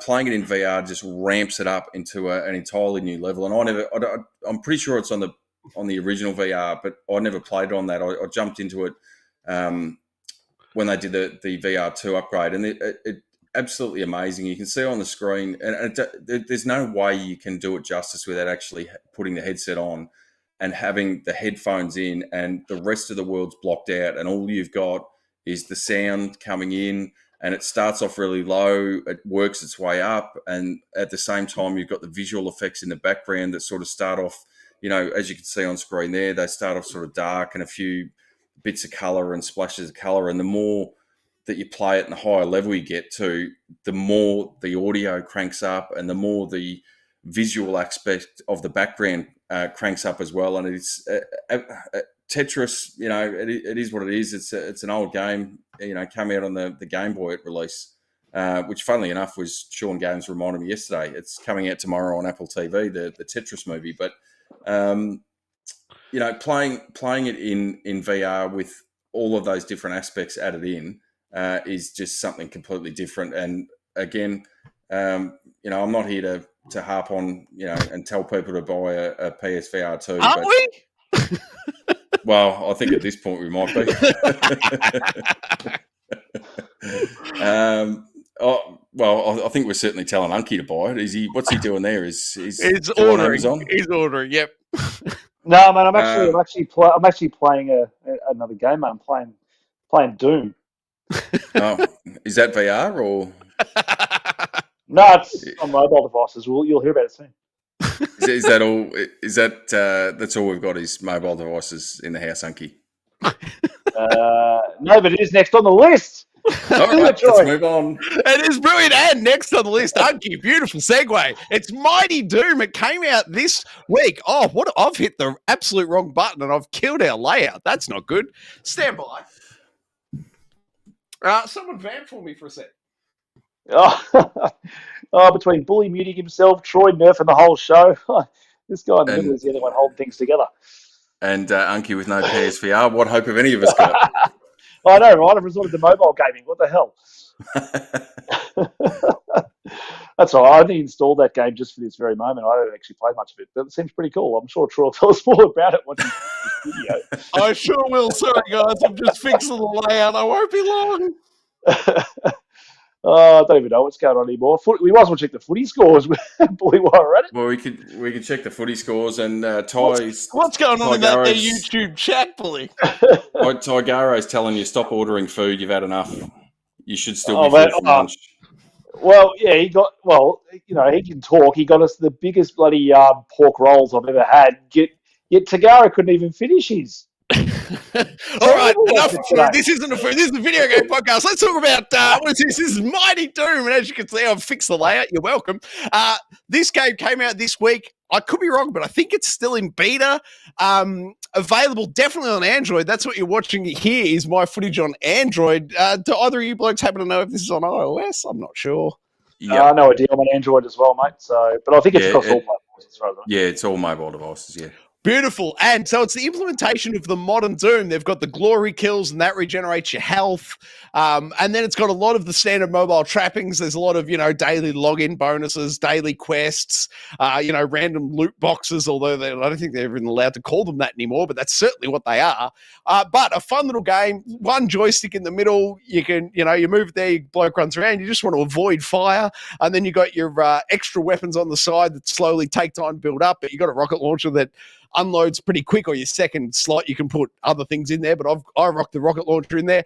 And then you've got the BFG I've got in the second slot on the left hand side there, but that takes about 4 or 5. It's almost boss encounter to re-go, but I've plowed maybe 3 hours into this game over the past 5 days, thoroughly enjoying myself. And it's got, I should also say the whatchamacallit mechanics that I'm blanking on, roguelike, because every run you do, you're slowly accumulating credits, you're upgrading your gear, so on the next run you can get further with the upgraded gear. It's all the standard tropes that you love. Perfect, quick little pick up and play, and there's no problems if something comes up, a call comes in, or you got to jump and deal with one of the kids' sudden moments of chaos or whatever. There's no worries of locking the phone, come back to it whenever later, and you just pick up from where you were going and keep going. It's a great game, well implemented. If you like Doom and you got a mobile phone, I say check it out, as it doesn't cost anything to check out. Unky, you've gone hands-on. Your thoughts? I have. I've gone hands-on for about 3 minutes just while you guys talked about PSVR2, and I can confirm all those things you said. Yeah, it seems pretty cool. I just tried to fight my first boss, and I went down after picking, I think I picked the dual bullets to come out, but I got some heat-seeking rocket launcher, something or other, and then I almost had him dead, then I didn't. But it's a very nice, bright, colourful game. As you said, just the one thumb and quite easy to move around. A cute little chibi art style with Mr. Doomslayer, but I could see I like roguelike elements in these sort of mobile games and stuff. And if the pay to win, all that kind of stuff's not too egregious, then fun little game. Yeah, as I said, I've put about 3, maybe 4 hours into it, and haven't spent a dime on it. Absolutely love my time with it. Really enjoy my progress, and I can't see me deleting it off the phone anytime soon. As I said, it's free. Well worth checking out. If you've got a smartphone, I say install what's called Mighty Doom. Install Mighty Doom and have fun. The only gripe I've got on this is that it's an Xbox game, obviously developed by Bethesda, and there's no gosh darn Xbox Live achievements. What's going on there? Mandatory, I argue. Mandatory achievements. Get them in there, guys. If this is the beta, roll them in for the full release. But great game, definitely worth checking out. No final points from you or questions from Bullies. He's gone dark. I suggest it's time we check out what Ace is doing in the bar. How does that sound, Unky? Let's do it. See what he's up to. Over to you, Ace. Ace back again. Thanks for having me, lads, and welcome to another special edition of Ace's Bar. And this week, you might catch me drifting off topic because I've got a special award, and this one's going to go out to Crying Jim Ryan because he gets this week the Big Cock Award. Because I tell you what, I'm sick and tired of these cheap PlayStation 5 controllers getting their drift, affecting my aim. I can't aim. I'm sidestepping. I'm aiming up. It's a bloody disgrace. And you know what, Jim Ryan? You get the Big Cock Award. Hey, everybody, welcome back. Ace, great work there at the bar, mate. I love the Giant Cock Award. It is a thing of beauty right up there with the Golden Sook Award. Welcome back, Bully. Any thoughts on Ace's work at the bar this evening, or should we kick in a newsroom door? Oh, Ace, fantastic as always, but kick in the newsroom door. Who has the right to remain newsworthy this evening? Unky Dunky, over to you. Mate, first story up this evening, and which is touches my heart with this one, because I think I mentioned the last episode that we were talking about. I said I'd really like a Ninja Turtles video game, and I think it was the next day the news hit here. So we have got from, I think it's Video Games Chronicle, the first article here. Oh, we've lost Unky. Unky's frozen. I think his round has been kicked. Bully, what's happened? Are you still with us, Bully? I am still here. Oh, Unky's back. Nope. What's going on, Unky? I'm back. I have no idea. Tell your missus to stop streaming Netflix. We're trying to do a show. Oh, no. Unky's dropped it completely, and that's killed our layout. Bully, do you by chance have the news story up, and can you tell us things? Oh, geez, you got me scrambling there. Stand by. Standing by. Oh, God, the show's gone pear-shaped, everyone. My apologies. Bear with us. It's a live video game podcast. These things can happen. So what we were saying is it's so the Last Ronin, based on the 2020 graphic novel of the TMNT. So there's a new game being developed in relation to that series, and promises to be a lot darker and more mature than what we have previously seen in terms of Turtles video games in the past. So that's exactly what Unky was calling for. yes. Well, I think we know that anything Turtles related, Unky's going to be all over. But certainly, it'll be interesting to see how it plays out, because I don't think we've, in terms of video games, they've always been a throwback to essentially the 90s cartoons. I don't think even with the movies, and you might be able to stand me corrected, Troy, but I don't think we've had any of the tie-in movie games. They've always been a throwback to the original 80s TV series. I believe that's correct, but I am not the foremost authority. That's Unky Dunky, who's jumped off the call at a very unopportune moment, but this is his story. He's crowning Jewel, who'll be devastated. So there you go. So basically what we're saying is it's going to be a mainly single-player adventure, as opposed to most of the Turtles games that are in some way, shape or form multiplayer. But that's essentially what we've got. No potential release date, and that's about all we've got in terms of that story. Beautiful work. Thanks, mate. If I can trouble you to drag your picture over to the left of your frame so you reappear on the screen, that'd be very helpful to me as I move us on to story 2 this evening. And I can tell us, yep, there you go, mate. Nailed it. Just lift yourself up about halfway. The Resident Evil 4 remake will add the Mercenaries mode as free DLC. You've nailed that, Bully. Good work. In April. Bully, are you keen for the Mercenaries DLC this April?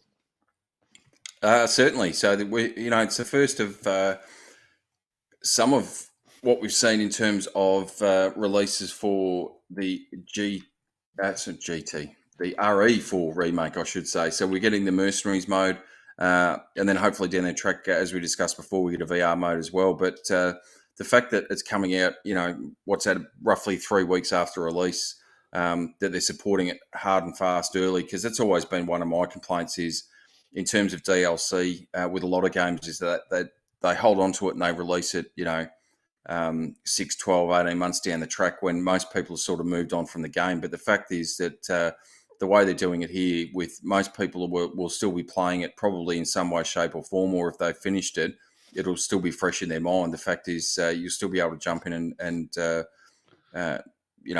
still have some semblance of what's going on, and some, not so much enjoyment, but just carries on the enjoyment of the actual base game itself. Yeah, absolutely, mate. I love it as well. And yes, to your point, I love fast DLC. I'm hoping that VR mode for 2 doesn't take all the way through to November for the spooky season.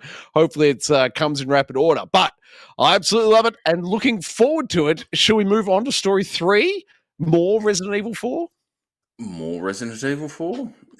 So we're saying Resident Evil 4 Remake could be set to introduce the original's Separate Ways content as DLC, and that's from data mining that has been undertaken by some folk that have far better knowledge of the ins and outs of the workings of a game than I do. But now, I've got no idea what the Separate Ways DLC is. Have you gone hands-on with this in the past? Is this something you're familiar with? No, I haven't. And again, throw me for a bit of a loop because Unky was going to be all over this. But the Separate Ways is, if you give me half a second to bring it up, is basically a separate. That was in the. So it was in the RE4 version of the PS4 re-release that they did. So it basically gives you another set of storyline of with Ada in the village. So before you're introduced to her in the game, you're able to play through sections of it with her and also with Luis as well. So basically a separate storyline. So the fact that that's coming hopefully shortly thereafter the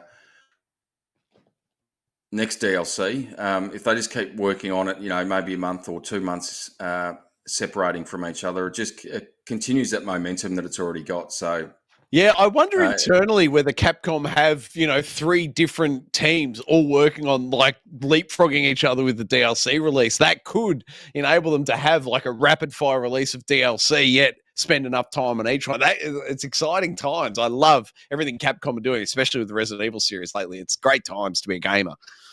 Yeah, certainly. So again, it's only been data mined, so I'm not sure if they're going to be charging for it. It's free DLC, but certainly the fact that they're, as I said, keeping that momentum running, and the impact. It's, from what I've seen, it's been received exceptionally well in terms of a critical and commercial success so far, and hopefully that continues on its way with the fact that they're releasing that DLC and hopefully into the next main game as well. That sort of can feed us into the next main game and keep people in essence hooked into the series, I guess.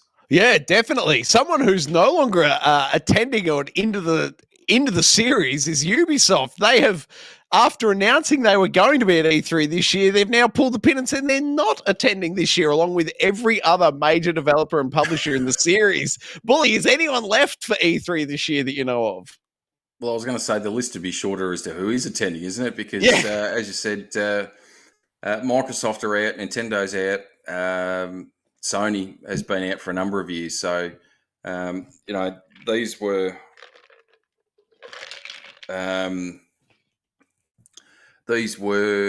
main players left were Ubisoft and the like. That Ubisoft have generally got a fairly lengthy release schedule and a number of games in development at any one time, being a massive studio. So the fact that they've now pulled out as well, I think I've said it in the past, is, in my opinion, E3 is more or less dead. Yeah. It had been on life support before COVID. When they shut it down over COVID, they've tried to bring it back. It just hasn't worked. And the issue is, I think, or the biggest issue is that the Summer Game Fest has... I think that might be the different direction that's alluded to in the subhead there. Yeah, so I'm not sure... where to from here with all the major console developers pulling out, and then some of the major game developers, or most of the major game developers in essence pulling out. I really don't know where they go from here, and they probably had to try and kick it back into gear and get it going again, but it's just failed miserably. So I think this is probably the ultimate death knell for it, and I don't think we'll see it again after this year in any way, shape, or form. E3, 3 exhibitors. That's how many they've got on the list for this year. And I think it'll be a massive Summer Games Fest. And it's just occurred to me, Bully, you've sniped Unky's connection, haven't you, just to secure that second slot. The penny's just dropped on my side. I can see exactly what's happening. You've pistol whipped him off the stream for the second slot. Excellent work. Story 5 this evening. What is going on with Sonic? He's looking a little bit stunned here, mate. Sonic is... hang on. Now, Sega and Tencent have confirmed they also won't be attending E3. Following Ubisoft's decision to pull out, the Blue Blur's not showing up, Tencent's not showing up. It is going to be a jammed-packed Summer Games Fest. Where do you think you'll host it from? Is he going to dig the knife in and go from the, what is it called, the Microsoft Theatre? I think that's what it's called, where Microsoft usually do their E3 conference from, isn't it? They usually share the stage.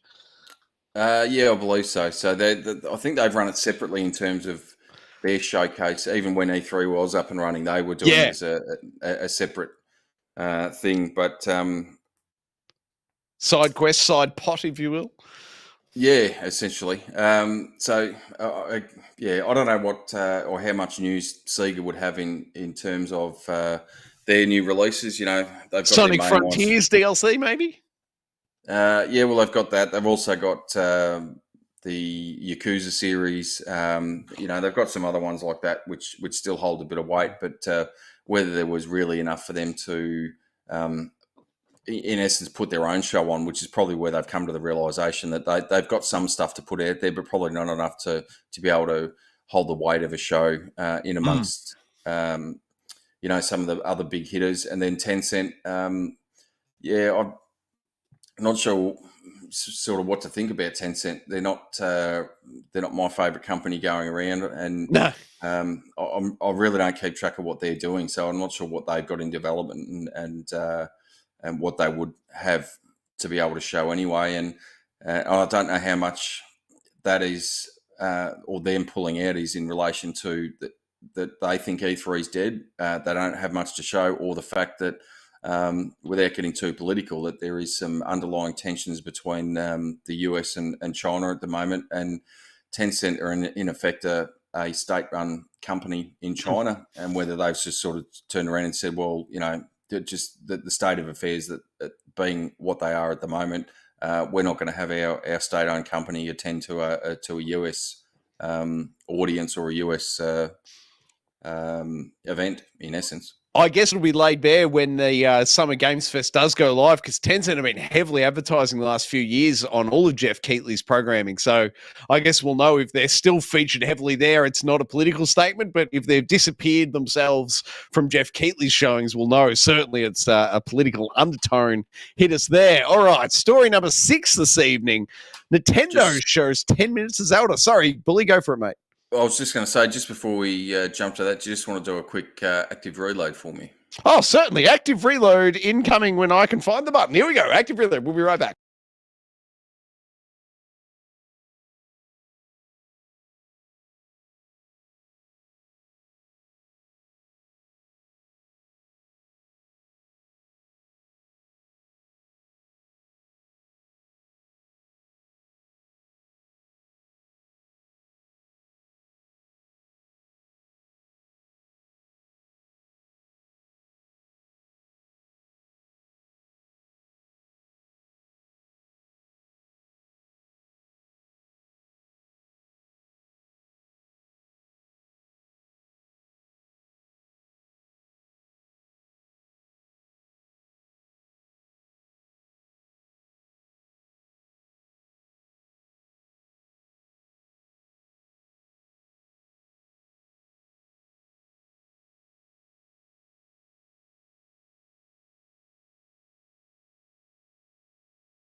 All right, everyone, we're back. Apologies for the active reload. We were trying to get Unky back in. It's a bit hit and miss. Hopefully he'll reappear. But while we wait to see if Unky is a magical reappearing Unky, we do have Bully second slotting it for this story. Nintendo shows 10 minutes of Zelda Tears of the Kingdom gameplay. Bully, have you gone eyes on? What were your thoughts?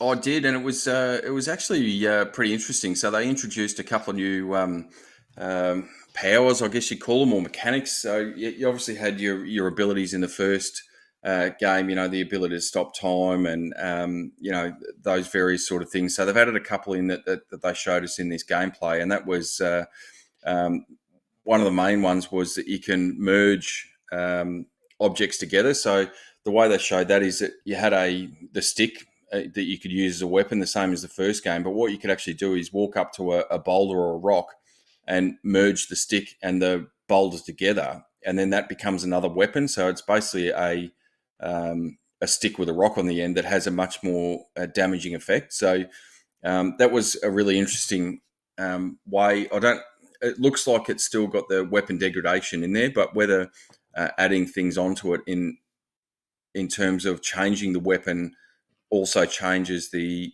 weapon degradation as well. So that was really interesting to see. Could you add a sword to a sword and have a double sword? What did that do? Well, they did leave us hanging because they sort of said, we've shown you a couple of ways to do it in terms of how you can put things together, but there's many more possibilities that we just don't have the time to show you. So I think one of the other ones they showed was putting a mushroom onto your shield, and that the mushroom was one that exploded into basically a dust bowl. So when the enemy hits your shield and you block it, it sends this cloud of dust up into the air that confuses the enemy, and then he can't find you, and you can sneak around behind him and get a few cheap shots in while he's looking for you in the dust. So, it looks like they've really ramped up that free play element of more or less as if you can think of something, you can actually put it together. So they did it really well in the first game, but it looks like it's just gone to a completely different level in terms of what they're doing here. One of the other elements that they've got is now called a recall, which rewinds time. And the way they showed this in the footage was you've got the ground level of Hyrule as you do in the first game, but you've also got basically floating islands in the sky.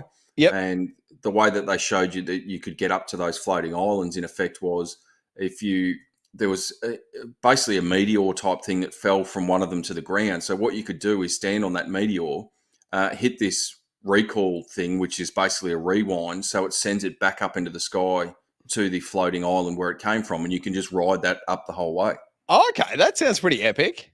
So certainly, another different way, and you can only imagine once you sort of start to get into that world, those sort of abilities where they could lead you to, because some of the things that I saw, in the first game even, was mind-boggling. That some of the things that people had thought of to how to use some of those abilities and the way that you could then traverse around the world or engage with the world I thought was really really amazing. Yeah, I absolutely loved it. You're right, man. Anything you could think of, you could achieve. And then, the physics with just getting metallic objects together to run a short circuit across and short circuit some doors open and stuff. It was phenomenal in that first one. If they've extended upon that, I'm color me excited. How long do we have to wait for Tears of the Kingdom at this point? Is it the middle of the year? June, July? No, May 12th off the top of my head.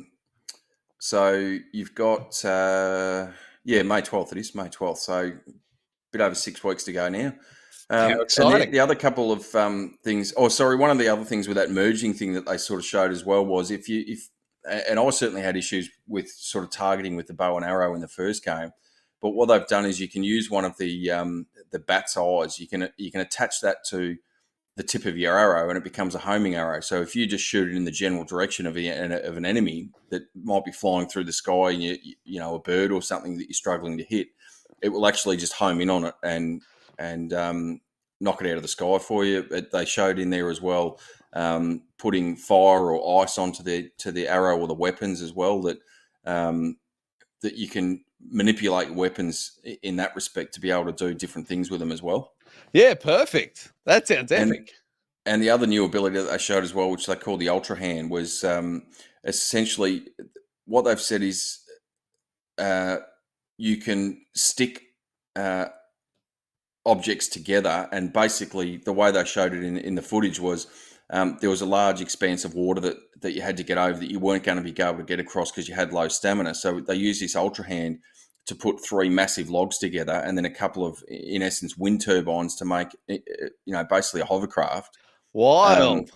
That you could put that together on one side, put it into the water, and then, zoom across to the other side of the lake, which, again, it's just that, open, free environment that whatever you think in your head you could do, you in essence can translate into the game itself. Yeah, real physics sandbox. I love it.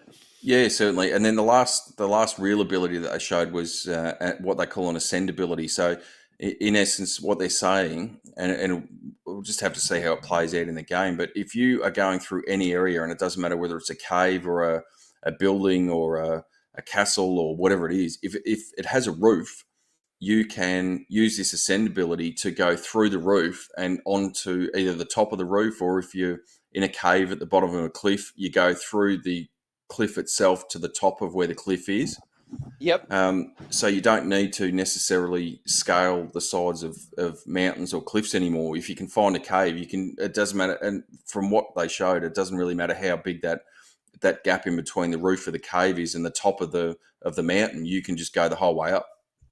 Yeah, perfect. Which again, another really interesting ability that will be fantastic to see how that plays out. But they were just some of the new abilities that they were sort of showing off. Not so much the world itself, and not so much, they showed a couple of new different enemies, but nothing really outrageous. It was more just some of those new abilities and what they sort of look like going forward in terms of the ability to play with those and as I said, manipulate the world and basically use it as a sandbox. And if you can think of it, you can do it, in essence.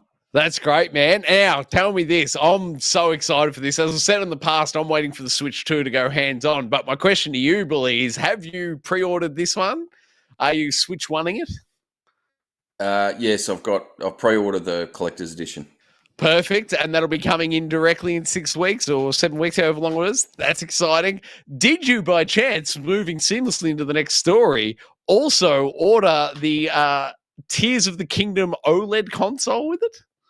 Oh, look, after just dropping the amount of money I've spent on the PSVR2, I'm not quite sure that I'm not sure this was going to fly. And as it turned out anyway, I did have a bit of a look to see at a number of gaming sites and Amazon and stuff. It looks like it's more or less sold out from what I've seen. There might be some more becoming available, but I suppose my issue with the OLED is I don't play the Switch in handheld.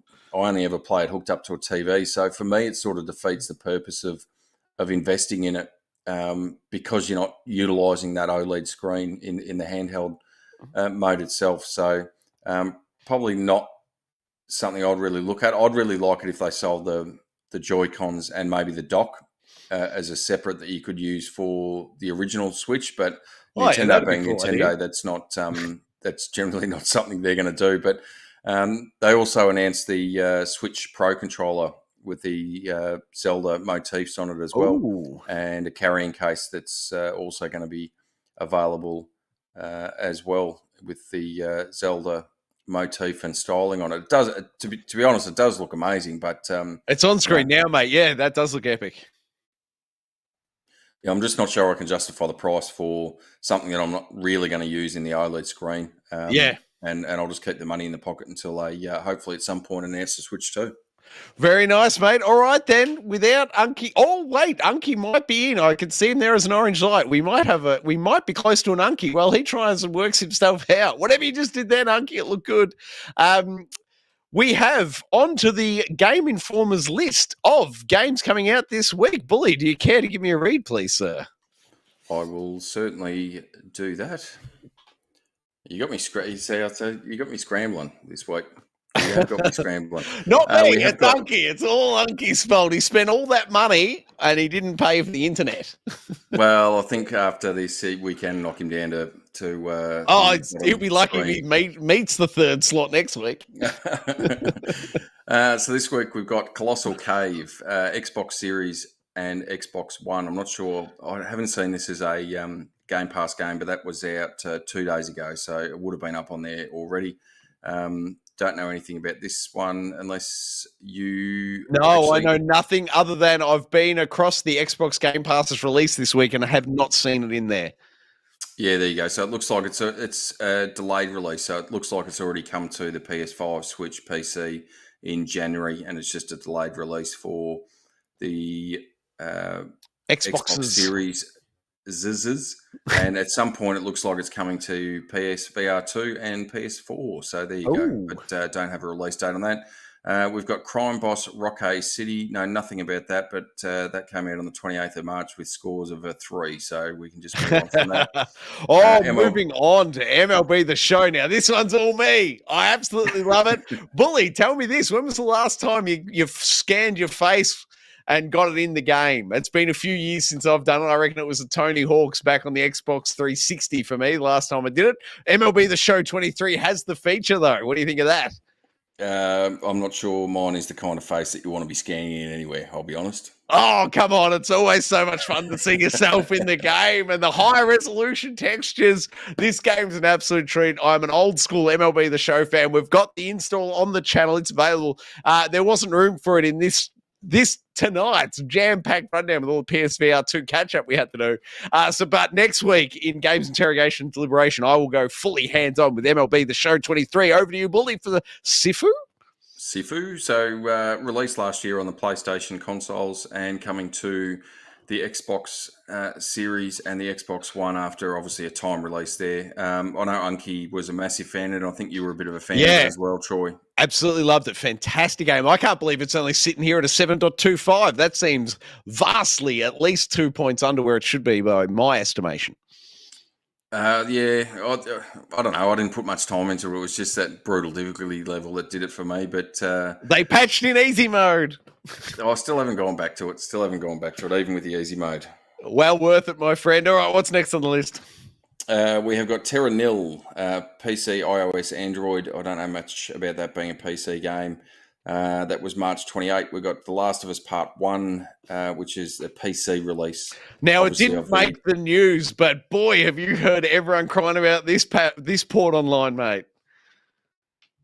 I haven't. It doesn't surprise me because there's been a few ports that have gone across to PC that haven't really hit the mark. So I know there was a few people grumbling about Returnal when that released because of the system requirements on the PC. So it wouldn't surprise me that there's been some rumblings over this as well. And now all too apparent why crying Jim Ryan wouldn't let this port come out while the show was on. He did not need these negative headlines while the show was soaking up all the praise online. So I now fully understand why they kicked it down the road and we called this one from a mile out, didn't we?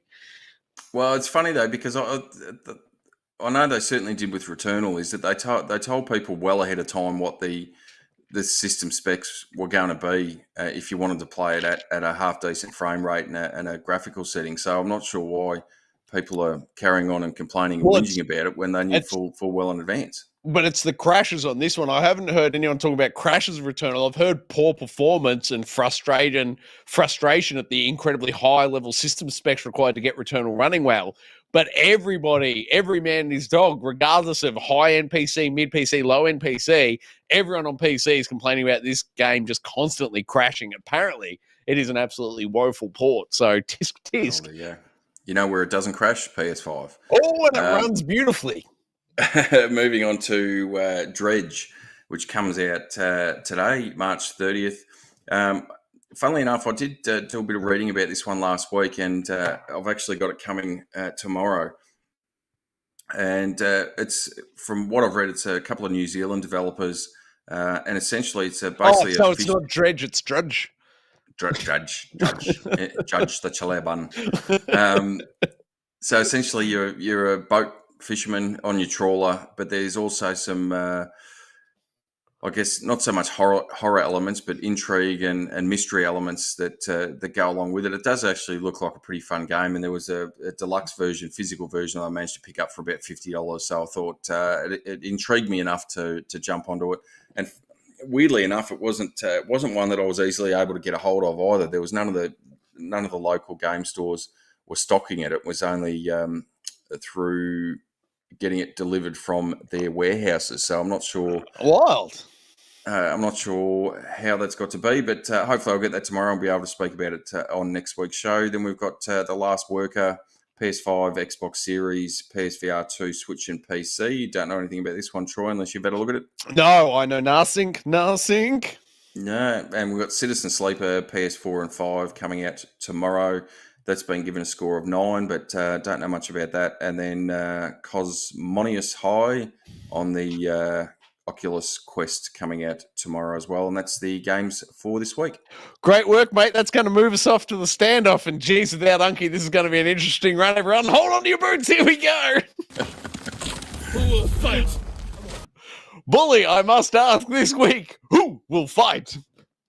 Who will fight? I'll tell you what, the only thing that's fighting is Unky with the internet at the moment. Otherwise, we're looking at the standoff between the most memorable Resident Evil bosses, hot on the heels of the Resi 4 remake release last week.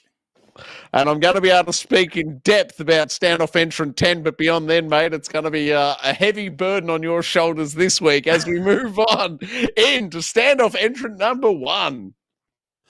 So we've got number 1, Jack Baker from Resi 7. Now, if I recall correctly, he was the father figure of the family. Oh, yeah, that's ringing horrible memory bells. Who's basically the patriarch of the family.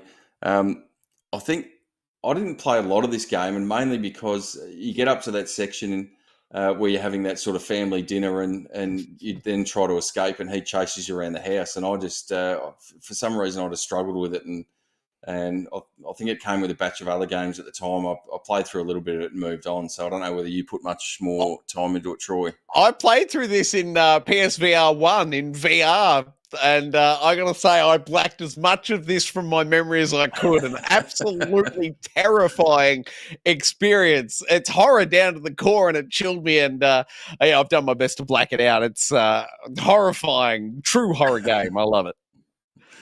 Oh, there you go. So we'll move on to standoff entry number 2 from Resi 4. Indeed, and it's on screen now, mate.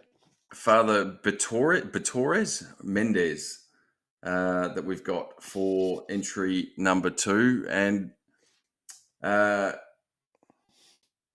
he almost comes across as like the bloke that stalks you in Resi 2. He's got that sort of look about him. Can't kill him. It doesn't matter how many bullets you put into him, and then you have the face off when he transforms. I probably don't want to go too much into the fight scene, given that some people might not have played the remake version of it. But certainly, it was one of the more challenging boss fights from Resi 4 that I found. Just the tight space that you've got to move in, and you basically play it out inside of in essence, a barn that you've got to sort of work around. So you've got a tight area to work around. You've got fire going off. You got his tentacles, and he's throwing things at you. It's actually quite a challenging fight. So if you haven't made it up to that in the remake, certainly push through, because it's challenging, but it's a fantastic fight. Boy, I can't wait to play that in VR when they add the VR mode to Resident Evil 4 Remake and PSVR 2. Entrant number 3. Oh, everyone's favourite? Nemesis? Well, number 3. So yes, the Nemesis from Resi 3. This wasn't one of my favourites, I'll be honest with you, because it was one of those ones that he just, whenever you thought you had a moment to yourself, just to sort of, take a breath, take your breath, heal yourself, work yourself through whatever. Find a new pair of underpants. Seeing you've just been through, all of a sudden Nemesis is there and he's chasing you down again. Probably not. I found him more annoying than memorable. I don't know what your thoughts are on it, Troy. Sheer terror, and I've blocked him out from my memory as much as I can. I love playing these games, but geez, I hate reminiscing on them. God, I wish Unky was here. Unky, pay for higher speed internet, sir. No, he's just sent me a message saying it's not the internet, it's Zencaster. It's not playing the game, but.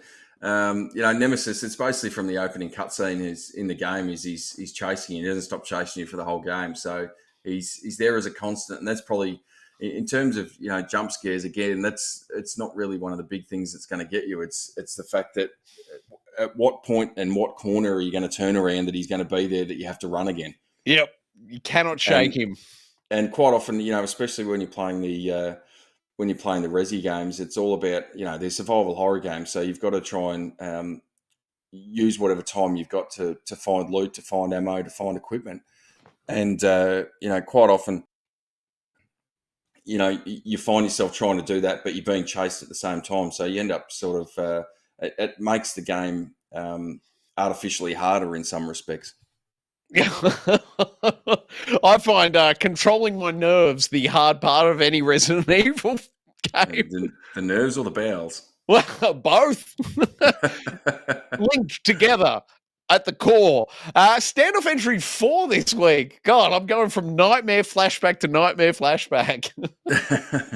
Standoff number 4 is El Gigante from Resi 4. So there's multiple battles that you have with this particular one. So there's all various iterations of them. So you have the first one, which is fairly early on in the game, and then you've got to, which is hard enough, I must be honest, but then you, much later in the game, you fight 2 of them at the same time, which becomes infinitely harder, especially given that one of them has armor plating, in essence. But again, you can see on screen there, he's hideous, he's huge, he's just a bullet sponge, and sitting there just firing off bullet after bullet isn't going to take him down. You've actually got to use a bit of strategy with him, and I think I won't give it away.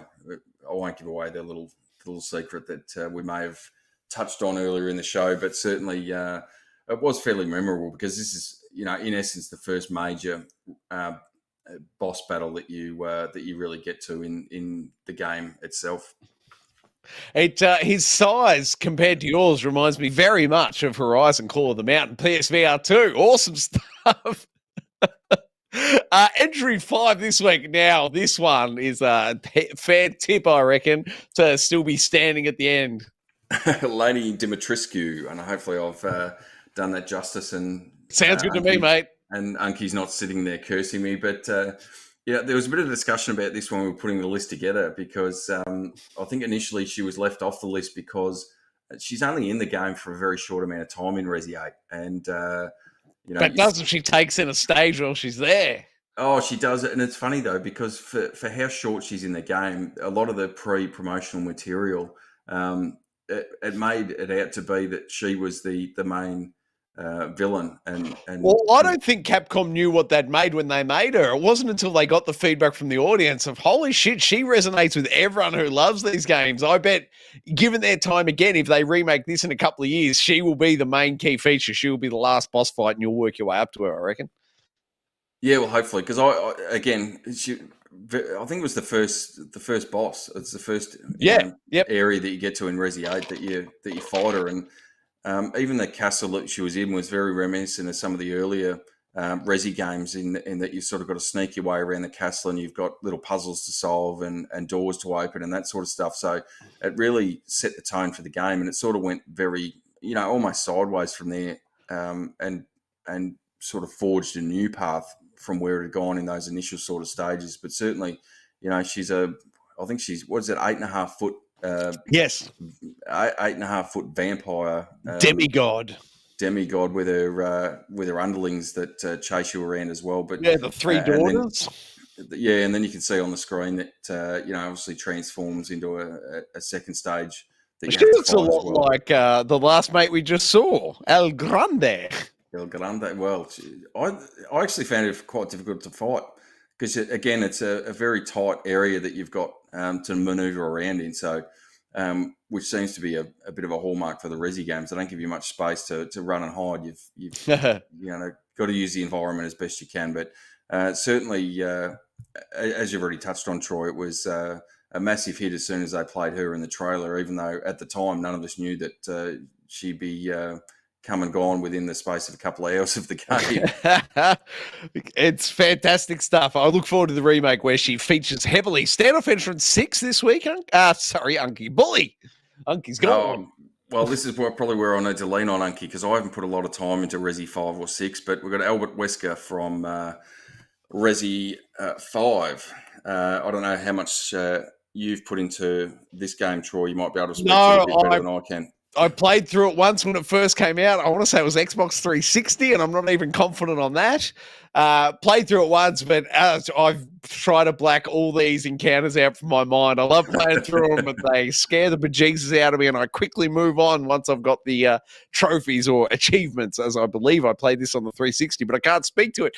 If Unky's joining us in Chatland, maybe he can supply us a few words for this one. Shall we move on to Entrance 7? Entrance 7 this week. Sorry, Entrance 7, Mr. X, the Super Tyrant from the Resi 2 remake that we had. So another villain that essentially, from very early on in the game starts tracking you. You can't shoot him, you can't kill him. The best you can do is fire a couple of bullets into him, and he'll at some point, slow him down. But he carries on through the most of the game, and same as when we were talking before about the Nemesis, he sort of haunts you around every corner, and when you think you've got that spare moment, he's back up and in your grill and chasing you around corners again, and you've got to do your best to sort of run away and get to a new area before he catches you. Yep, beautiful work.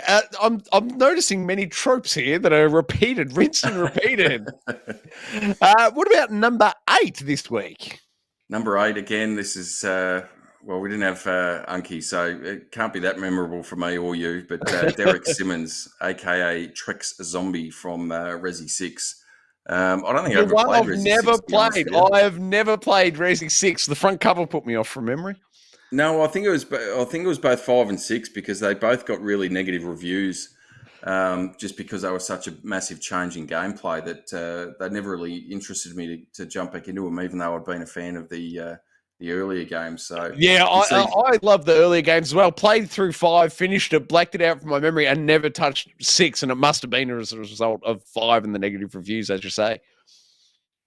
Yeah, so there you go. So you can see on screen there Derek Simmons, but as I said, hopefully Unky can jump in the chat and throw his winner in there. But can't be that memorable for either of us who never played the game. But so we'll move on to entry number 9 on screen now. And we have William Birkin from the Resi 2 remake. So essentially he's, if I recall correctly, he's the one that started the whole thing off, injected himself with the virus, and it sort of spread from there. And ultimately that's, one of the, I think is the end boss in the end? I can't recall off the top of my head. Oh, no, blank pass. I blanked that one out too efficiently.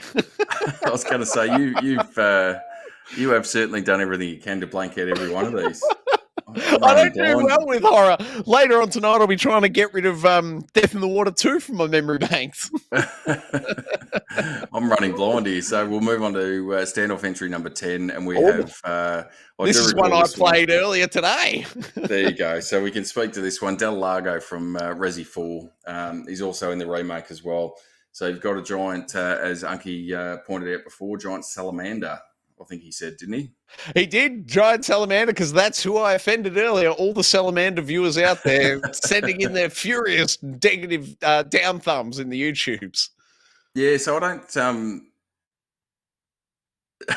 I'm not sure I can't recall in the first one, in the original, whether it was the same sort of fight mechanics, because I found in the remake it was actually a pretty easy boss battle. I don't know how you found it, Troy. Certainly memorable, but fairly easy, I thought. Memorable and easy, but that is my recollection of it from the GameCube days as well. I remember thinking, it's, it looks good, it's visually impressive, but I remember it being very straightforward, just a straight harpoon throwing fight. At least that's my memory, but it's been many, many years. What was it, 98? When did the Resident Evil 4 originally come out? 05.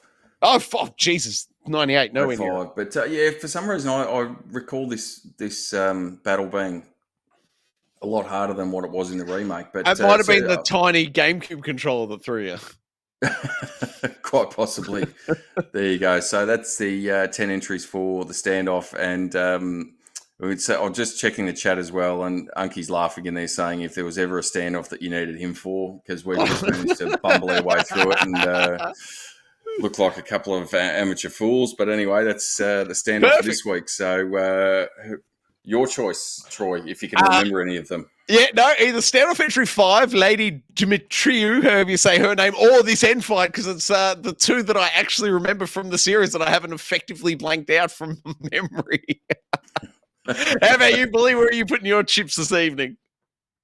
Oh, geez. I'd have to go either between Dimitrescu or,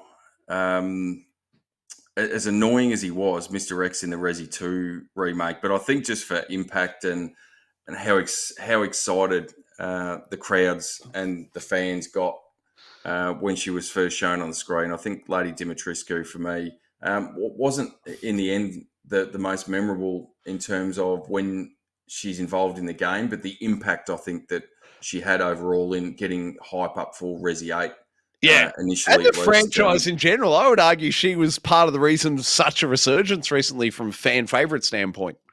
Oh, certainly. So that'll get my vote, and I'll just have a look in the chat there. So we've got Anki is throwing his weight in between into Dimitrescu as well. So it looks like we've got our winner there. Beautifully. If he had gone against us, I would have told him his vote doesn't count because he's not here live to give it to us. But of course, I'm just being silly on that one. It sounds like unanimous victory goes to Lady Dimitrescu from Resi Evil 8. Excellent work. A winner is you. Bully, that is going to do it for this evening. It's been an epic episode. My friend, my hat is off to you for successfully carrying the massive load that Unky just left on your shoulders when he bailed. On the plus side, though, you did get promoted to the second slot. So, silver lining. Well, he's going to have to fight to get that back off me now. But I did notice he has jumped in the chat there and said that Dimitrescu was definitely the most memorable. Excellent work, Unky. I like it. Fantastic. What has been happening in there YouTube chat, Bully, for the fourth segment? Wrap us up. We've had a few in there. So, as I mentioned before, Sean Games dropped in and said that he's that he did go and see the Dungeons and Dragons movie that came out today. Said it was amazing, and he can't wait to see the Mario movie when that comes out next week. Along with Unky, mentioned he was going to go and see that next week. Yeah, when he leaves another hole for us to fill next week. Ace, get your voice ready, mate. You'll be back on next week, that's for sure. I can't wait to see that Mario movie either. My boys are keen. We're all keen. We're locked in for this holidays. So I don't. Hopefully I'll have a week to prep rather than just having a prep on the fly and make a goose of myself. But never mind. Hey, the show must go on. We've got to make it work somehow, mate. And Tigaro was in there as well. His vote for the standoff was the Mr. X or Super Tyrant from Resi 2 was his vote there. So I've tried to grab most of the chat as I could through the show. So thanks everyone for joining us in there, and make sure to join us in there next week. And I haven't got enough to do. I'll do the chat as well. Thank you very much, Bully, for carrying such a load, mate. I really appreciate it. Fantastic work this evening. Of course, Unky, my goodness. Thanks to you. I'm sorry the internets fell apart, mate. We couldn't get you back in here. Yes, we definitely needed you for both the news and the standoff this week. It would be fantastic to have you all week. So next week you can take that off. Bully is now in fine form. Bully, thank you for the Let's Plays during the week. Good to see you also now fully firing on that cylinders. Can we expect any more Let's Plays from you in the upcoming week? I think I've got one sitting there. I've got a bit of a special one because I had the TMNT Shredder's Revenge of the limited run games, which I know it's a 9-month-old game, but finally got delivered to me from the good old US of A. And we've got a bit of an unboxing of that one and a install for that. So we might do a bit of a tomorrow. So we might do a bit of a Let's Play of that. Otherwise, I'll just pull something out of the stack and get into that backlog again. Perfect. That'll do it for this evening's G.E.A. We are off duty. Bully, thank you very much, mate. What else can you do with the channel? Like it, subscribe it. You'll never miss it. Take it easy, guys. Oh, that was luck. Hey, that's something.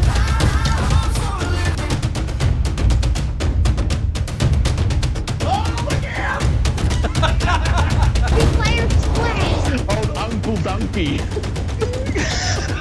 Jeez, Unky.